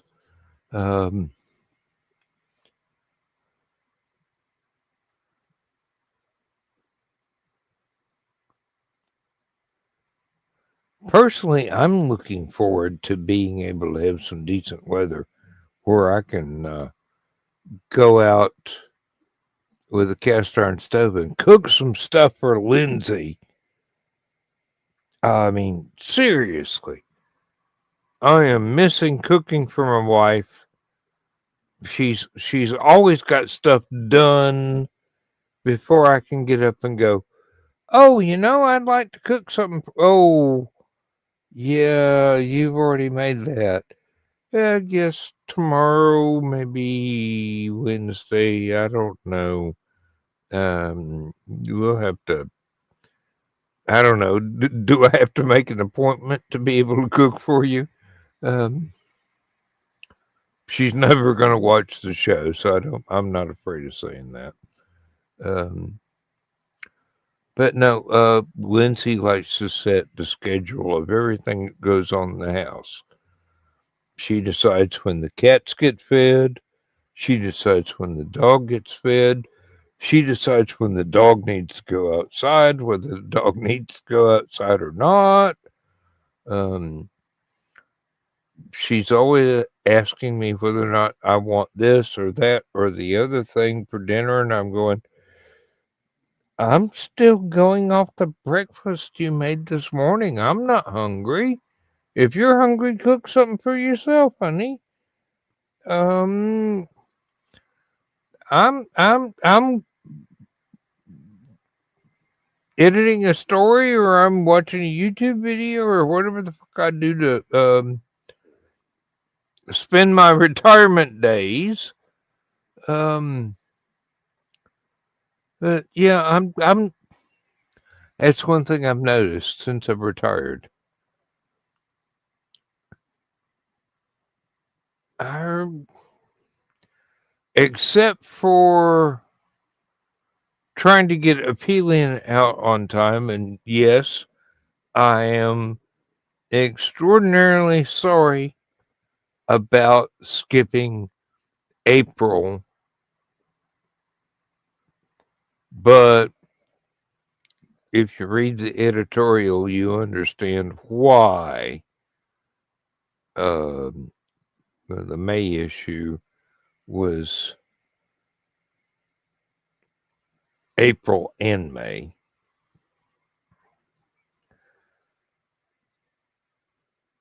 It was very distressing. I got more overwrought than I should have been. I was very short tempered. I was very impatient. And I had to make sure that none of that reflected onto Lindsay because it's not her fault.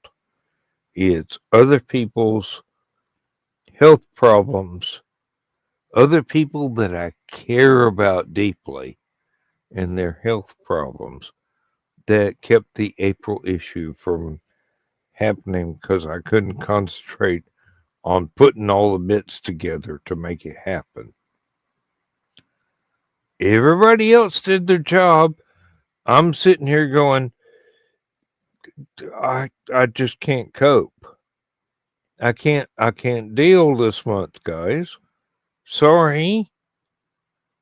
And I said guys because um we don't have any female editors right now. We have had in the past, but not right now. Um I had two different grandsons in the hospital for different reasons at different times in the same month, and I Suck. could not concentrate on online things, and I was worried about family things. Um, my mom's health is not the best, and she's in her 80s. Um, Lindsay tripped over the dog in a dark hallway and cracked her collarbone, if not broke it.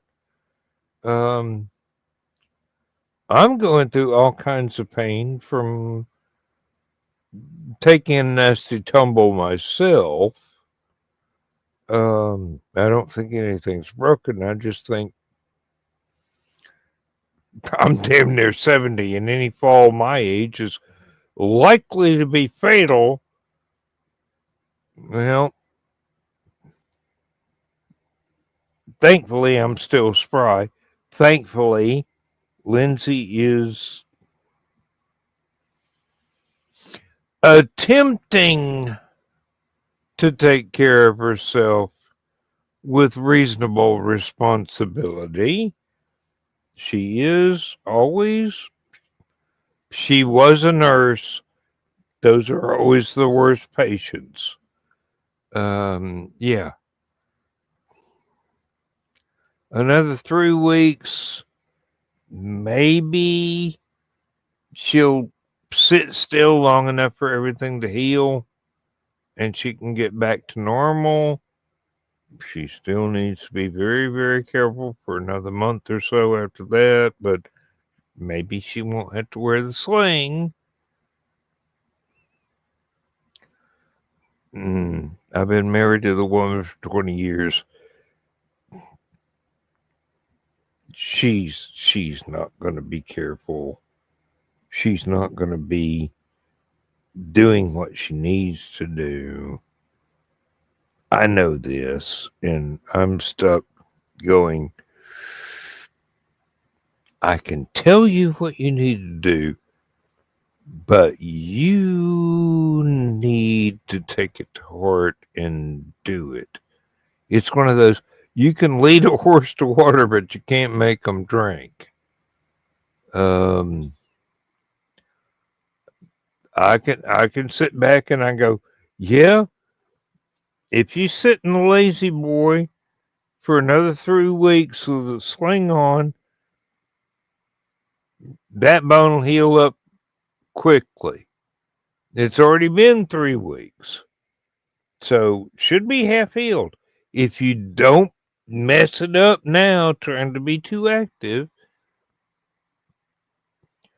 but every time you try and be too active, you're backing yourself up by a week or two in your healing time. Now, how long do you want to be annoyed by this situation? And how long before you take it seriously and go, yep, time to watch Masterpiece Theater for a month and not do anything else?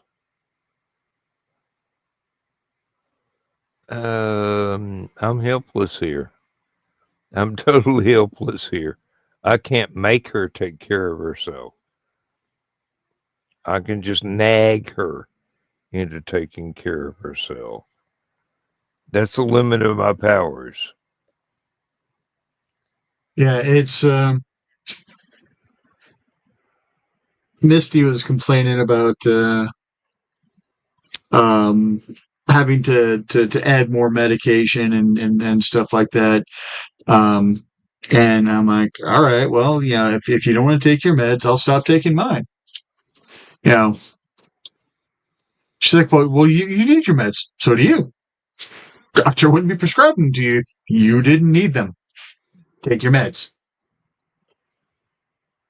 I didn't say I wasn't going to. Good. Then we don't have to worry about me not taking my meds now, do we?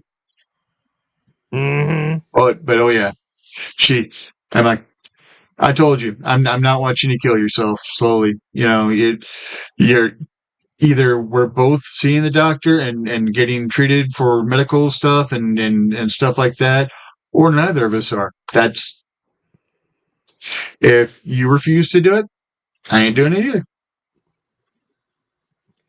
Basically, it is a case of I refuse to outlive you and have a life without you. No, it's blackmail. It's sheer. I Oh, I know. know, I know. It's Yeah, it's psychological warfare. I understand it completely. yeah. It's completely. I know she's going to go ahead and fold because she doesn't want to see me hurt and stuff like that. And I'm like, all right. And the thing is, I'm stubborn enough. I will. I know exactly. Believe me, I've done that before myself. Yeah. Uh,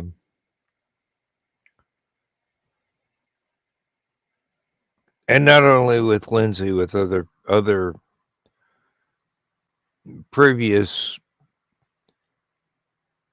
long-term or short-term relationships as well. Sometimes you just got to go, you really want to throw that hand down? You haven't looked at my you haven't looked at the cards I haven't turned over yet. You want to play? We'll play.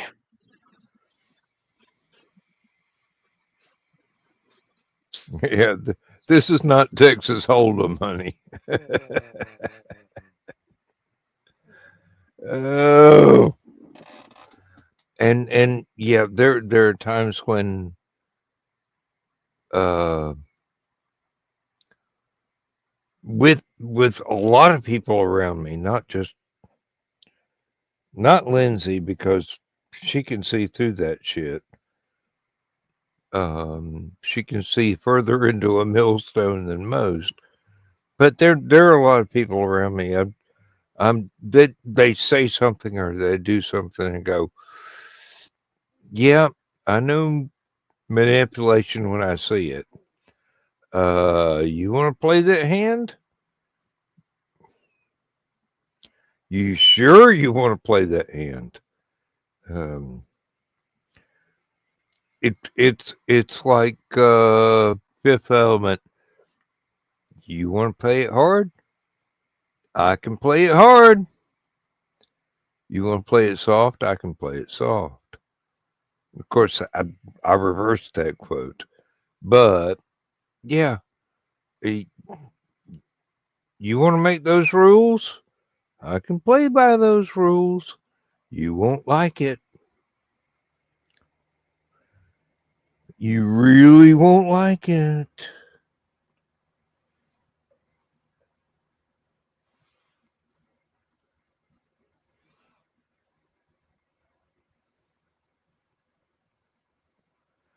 It's it's like the old joke.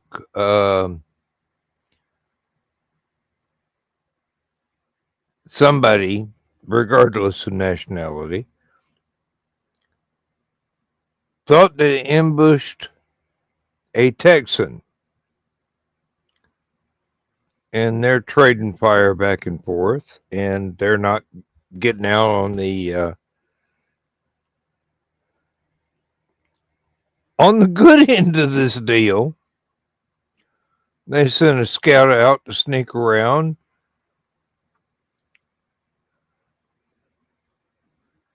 and the scout runs back and goes, "Oh fuck! There's two of them. It's not just one guy. There's been unaliving most of us. There's another one."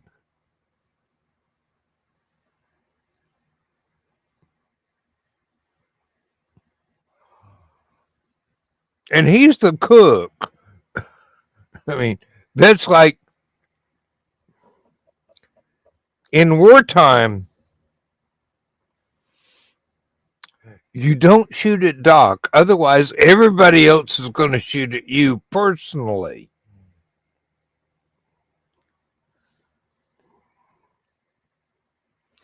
Or as Fed Electrician said, we've only got one war horse here hauling ammunition. We got lots of Docs. They're trying to kill the horse because they're starving communists and they want to eat her. All of a sudden, every Marine for 500 miles is shooting as these um, Chinese communists trying to take South Korea away from South Korea.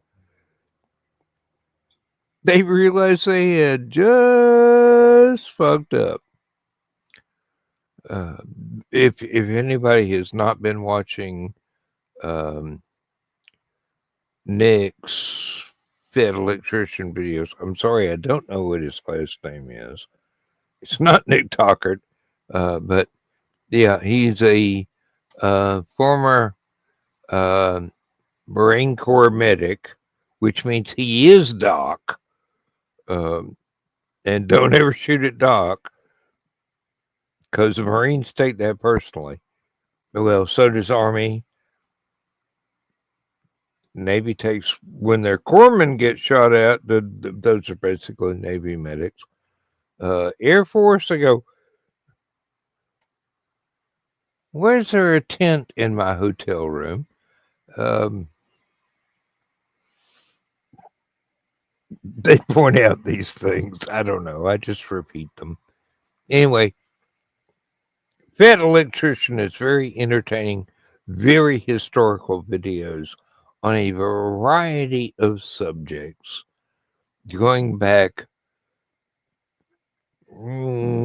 actually even past the founding of the United States.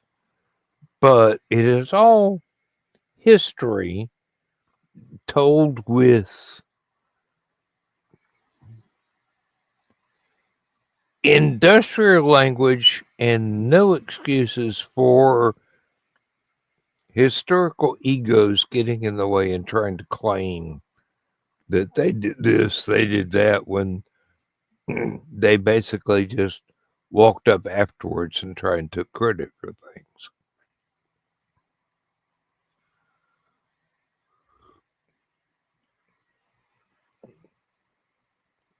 I mean, he does give credit to Benjamin Franklin for being the um, original Hugh Hefner. Um,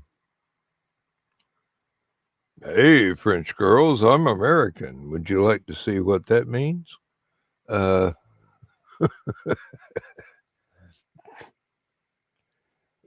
Courtly behavior is a realm unto itself. It's even more structured than, well, actual ceremonies that Theseus has enlightened us to. Um, European courtly mannerisms are there's a not only a scorecard, there's a rule book. And unfortunately, if you're not part of that society to start with, you don't get shown the rule book. You got to figure it out on your own or just improvise. Uh, I'm sure this had a point when I started this digression, but it no longer does because I've forgotten where I was going and what I was doing. Um, okay. That's like 99% of our conversations. I mean, admit it, our conversations are ADD as fuck. Yeah. Um, and it's pretty easy to believe. And I know I'm undiagnosed, but the signs are pretty clear. Um, I knew for a while. Oh, okay. I suspected for very hard suspected for a while. It was finally confirmed when I was what, like 50, 51. Yeah, and it's an I will learn how to speak here eventually. It's not like I do it for a living. mm, Oh wait, I do. Um, yeah, it's an interesting ride trying to get that beast tamed. well, I I realized it a long time ago. I accepted it shortly after, but as I said, I don't really need a diagnosis. I know what the I know what I'm going through. I know what I'm doing. I have absolutely no control over it. Squirrel, but no.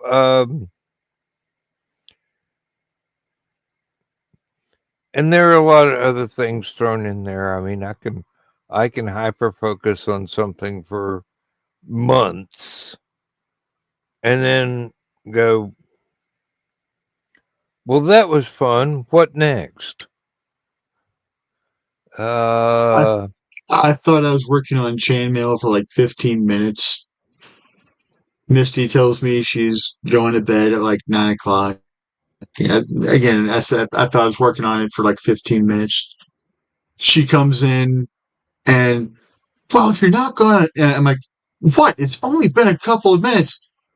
And then I look outside and I'm like, wait, that's the dawn. Whoops. It was 6 a.m.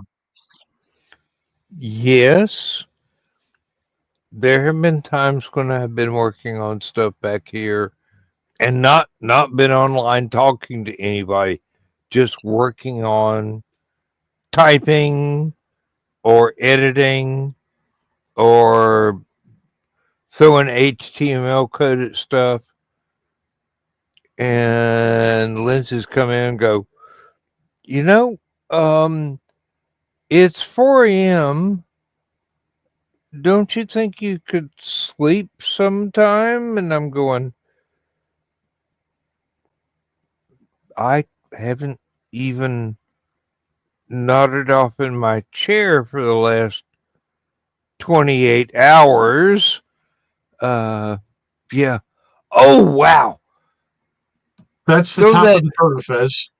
throw that closer to the camera. I want to see the detail. That's the Yes. top of the protofez. And so that's going to be the height. And then I have the band for all the way around so that I'm going Okay. to lose the Okay. ability to hear for a second.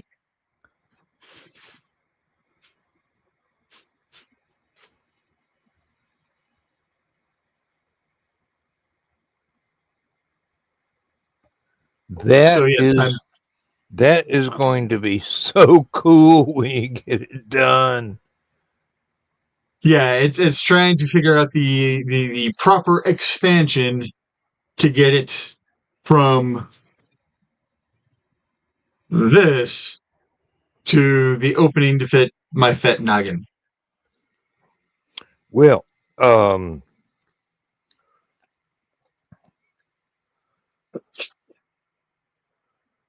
this is the 2.5 inch brass loop on the end of the belt that was shipped to me. This is where I folded over the tongue of the belt to either put the rivets in or put the snaps in. When I get the other rivet, it's only 2 inches, not 2.5, but it still be brass. But I figured I'd put that one in the back. Yeah, there's that tie. So here's, version 1 of the tie, which I found out I need to make this a little bit longer. I like the length of the silver. And of course, the 18 gauge 1/4 drapes a lot longer than the 16 gauge 1/4. So I've got to add probably another 2 inches or so into this so that they're common length. But when I wore this to work on Wednesday, got a lot of comments. A lot of people are like, "Oh, where did you get that?" I made it. No, really, where'd you get that? I I made made it. it. So one of the receptionists wants a bracelet in the same weave as the tie, not quite as wide. That's what I was working on last night in the green room. Mm-hmm. So that's done. Oh, you finished it. Oh yeah. Oh, And let me see the clasps on the end. so the clasp on this is just a simple It, toggle. yeah, it's a bar and a loop. Yep. Yeah. And then she also wanted one of my crosses because I showed her the crosses, and she wanted it in the black and silver, which I knew I had one of these around, but I didn't know exactly where it was. So I made one brand new last night, and then I found the other And one I then had. you found the one that you didn't know where it was. Yeah. Oh well, I still have stock for when I go to actually sell these somewhere. So yeah, so I finished what she wanted. I just have to count links to figure out the price. That is exactly like me in ordering a metal detector that I never ever needed just to be able to find my lost keys to my truck in case they're in the driveway, which is there's no guarantee that they are buried under tree leaves in the driveway. And most likely they became a cat toy and they're somewhere in and amongst the firearms in my closet.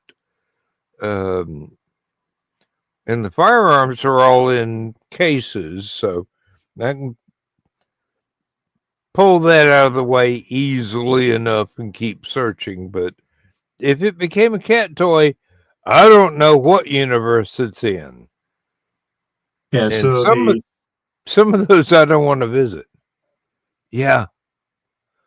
I have tie then I clasps like that. then I've got one that's slightly larger. Mm. Actually, I've got a bunch of each of these. Well, you need And to. then I have plain, so it's completely smooth. Yeah. Where the others have kind of a twisted look. And then I've got the one that's kind of plain and tiny. And then I've got a bunch of different flavors of magnetic ones. And then I've got some magnetic ones that are really pretty that they, when they come together, they look like a little rose. Mm. So, Now, and they weren't expensive at all. well, no, but the trick is you're putting lots of inexpensive parts together to make something that is much more valuable than the sum of its parts.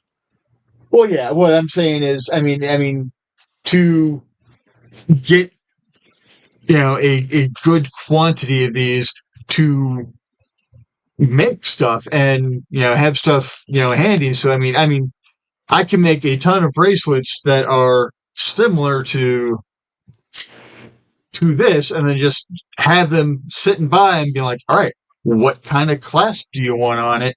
And they go, okay, with that clasp, I've got to add 3 more rows here, do this, do that, because Mm-hmm. you're not gonna need this inch of smaller chain, because this larger thing piece of chain isn't going to fit through the loop and allow the bar to go through the loop. Yeah. But I mean, and actually the ties, this is the exact toggle I use on both those ties, the same that I'm using on this bracelet, because I'm like, it's just going to be real easy, because then I can just go and I'm out of it. Well, I did what you're trying to get out of it the with the other day. That could have been last week. It could have been last month. I don't remember. But you were kind of struggling with it I'm because still getting used to it. Yeah, because it's here, and it's also to get it in the shoulder back, because it's time for the injection in the shoulder again. In fact, that's actually Wednesday.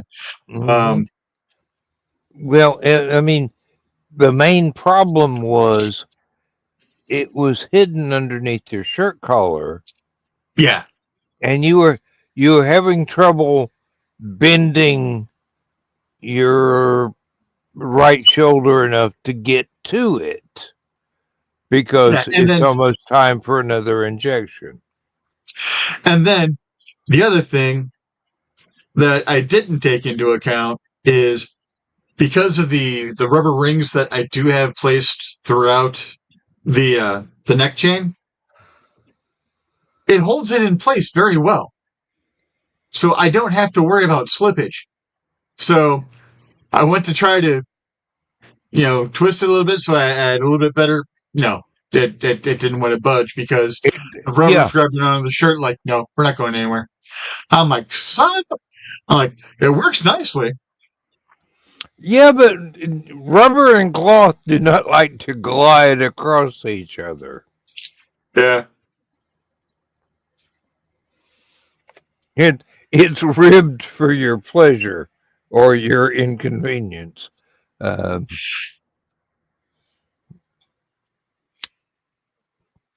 this was like half a season of Highlander, the series. Oh, and apparently there's a link down here that I need to join properly. I didn't realize that. Oh, well, that's what re-examining something you thought you had finished is always a good idea. I can't tell you how many times I've edited one manuscript and still kept missing the forest for the trees because I knew what I meant to say, but when I read it,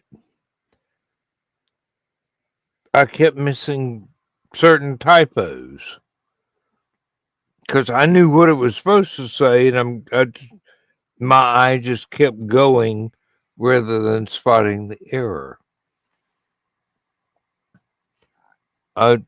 This is why every writer needs an editor. You're too close to your own story. There are flaws that I won't say are obvious to an outside entity, but there are flaws your mind causes you to skip over because it's yours and you know what you meant to say, whether or not that's what you typed. You know it backwards and forwards, so yeah, your brain is filling in all of the blanks where someone else has to go, wait a minute. There's half a paragraph missing here. I really don't understand how you shortcutted that one and go, oh, yeah. That's because I was writing it. I knew exactly what needed to go in there. And I got distracted by something else, so I didn't add it in.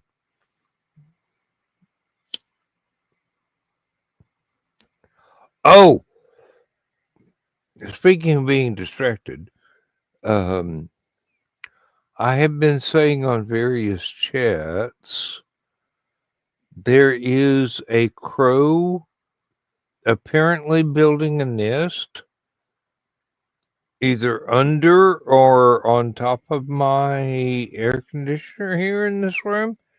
And Lindsay went out and looked. She goes, "There's no nest." And I'm going, "What?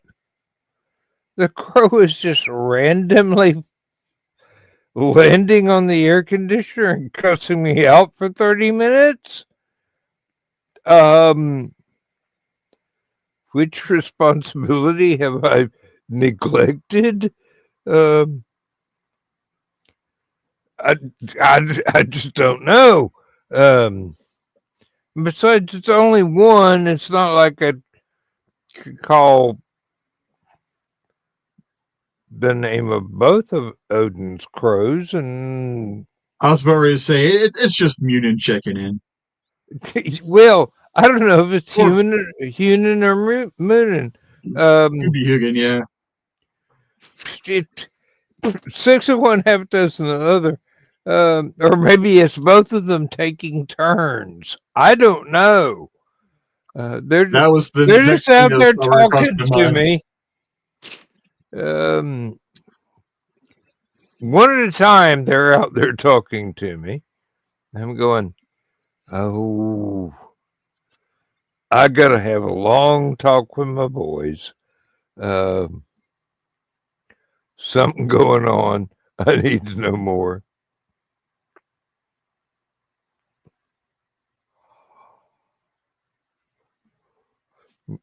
I do know that I have one grandson that is supposed to get married either this weekend or next weekend.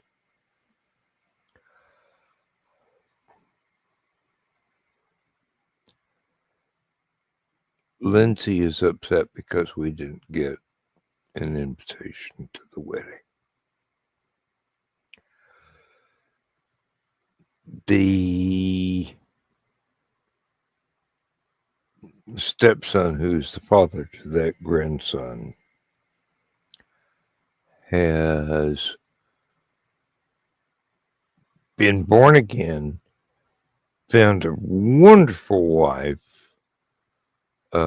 not the mother of the particular grandson who is potentially getting married, but definitely after many years of uh, in vitro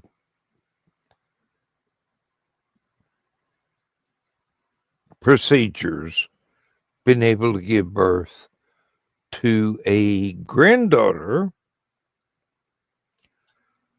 Well, for them, daughter. For me, granddaughter. For Lindsay, granddaughter. Um, whom we've seen in the flesh, I think, once. But you know, um, I can understand. Uh, the boy had a drinking problem before he found Jesus, and hanging around me might be a temptation to slide back. So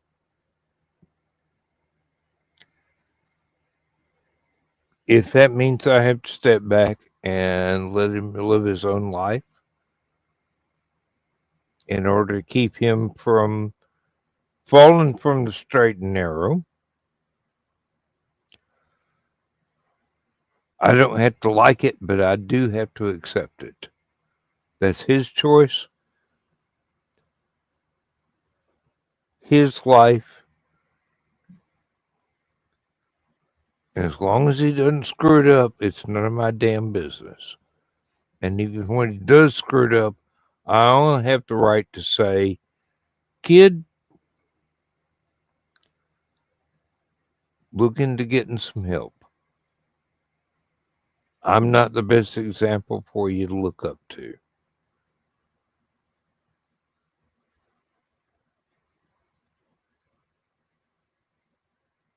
Which is about one. Hell of a lot better than a lot of examples there, Dan. So, I mean, you're a Well, hell of a I lot better mean, than a lot of examples. I've got a great work ethic, but I've got a great hey, I'm through with work. It's time to have fun ethic too, which is not exactly beneficial to But you also a, have a great teenager heart. mind. Well, yeah, um, it's easy for me to love a a child, a grandchild, not even. And this is where I differ with a mother, which is why we argue so much. Doesn't have to be part of my bloodline, just has to be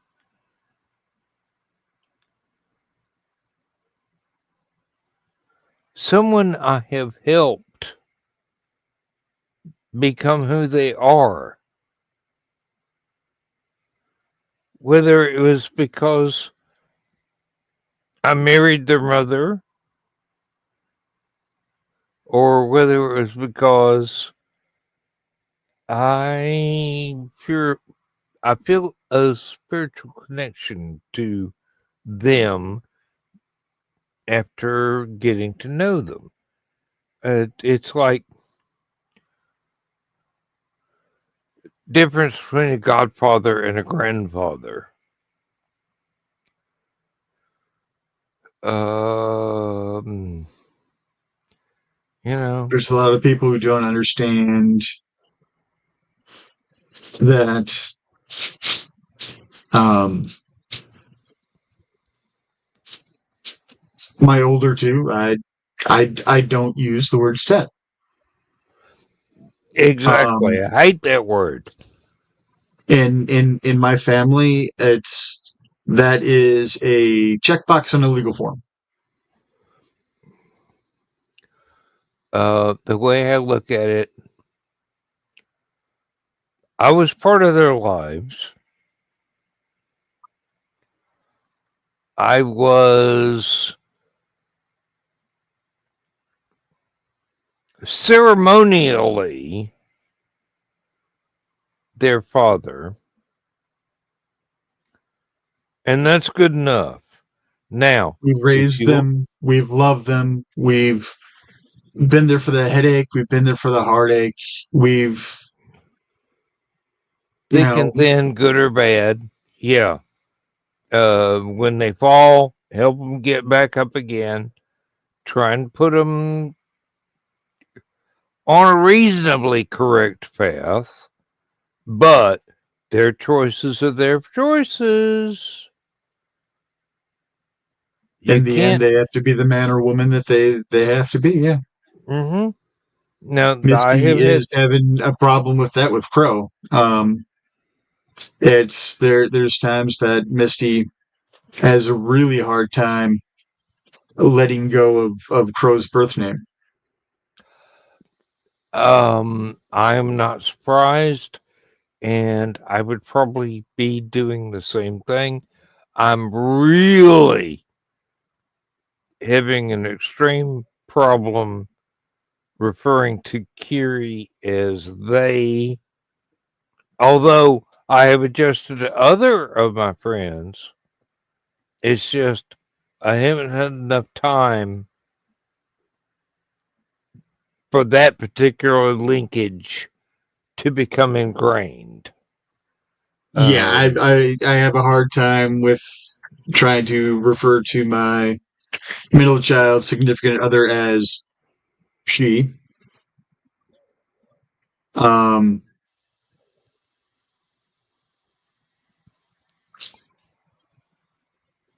yeah, it is what it is. I mean, yeah, they're fine with me calling them they, and I can handle that step for now. It's just my brain can't get past the fact that they fathered two children, so my brain doesn't want to go.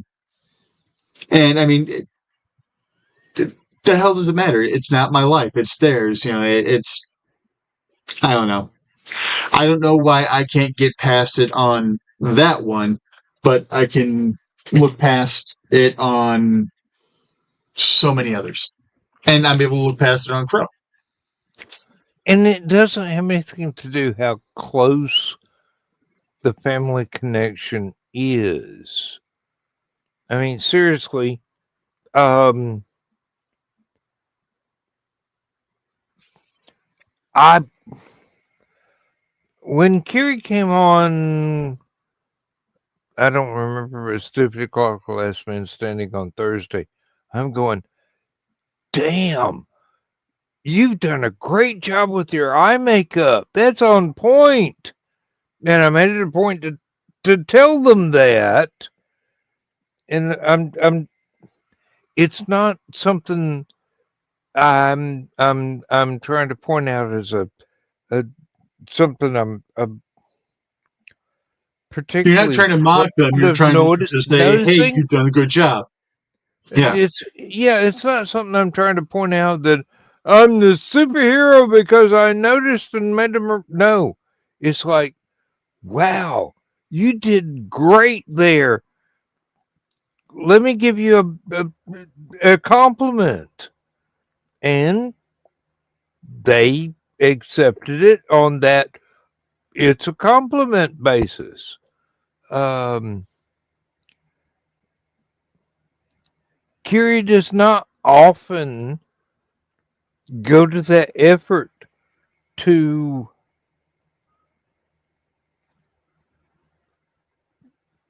Do themselves up for us, yeah, at least. and you know, half the time they use a animated Yeah, avatar instead of appearing on camera in person. I'm going, that's and that that's is fun, another great but thing that they actually have the confidence to actually be on camera too. I mean, I felt that shows a lot of extraordinarily growth. I felt extraordinarily trusted by that. I mean, um, our shows have a very wide audience, very few of whom are whom not well, not whim, but whom are narrow-minded, and the narrow-minded ones don't stick around too long because we got a way of pissing them off in a hurry. But no, I They got want ways of making them leave. I want Kiri and other folks that are in the same sort of shoes that Kiri is in to really mangle a quote to feel comfortable. I mean, seriously, um, if I were narrow-minded enough to delineate my friends because of their orientations, I'd have a whole lot fewer friends.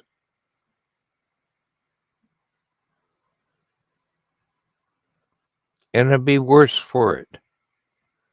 I'd be tremendously worse for it. Yeah, And we're blessed with having some really great people. oh, indeed, we everybody in the Indie CD and Rising Tide groups are open minded. We're not so open minded our brains fall out. Um,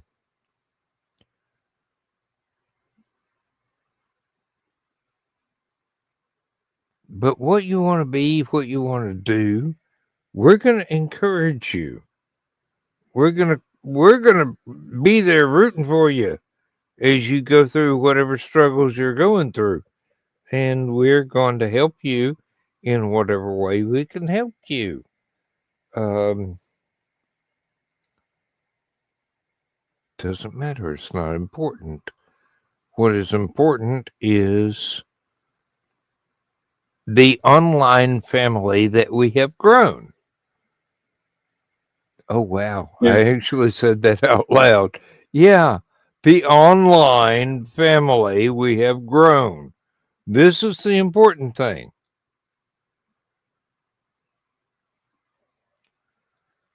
Um, it's been 3 hours, Richie. Um, yeah. I think I need to play the end credits and get off here and go to bed. Uh, Thank you very much for your company. Thank you, Thesis. Thank you, Carl. Thank you, Daniel, and everybody else that popped in and then popped out in the Sorry, comments Carl, that it lasted section. 3 hours. It'll be all right. It's a two cigar show. Okay.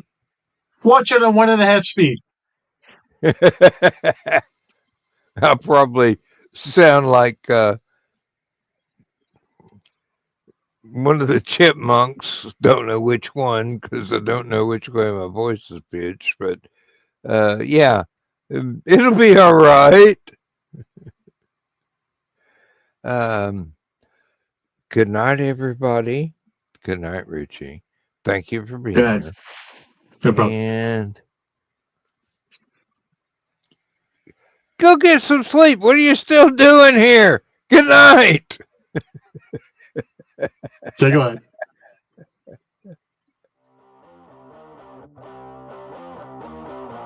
Transmission overload. System will shut down.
System will shut down. System will shut down.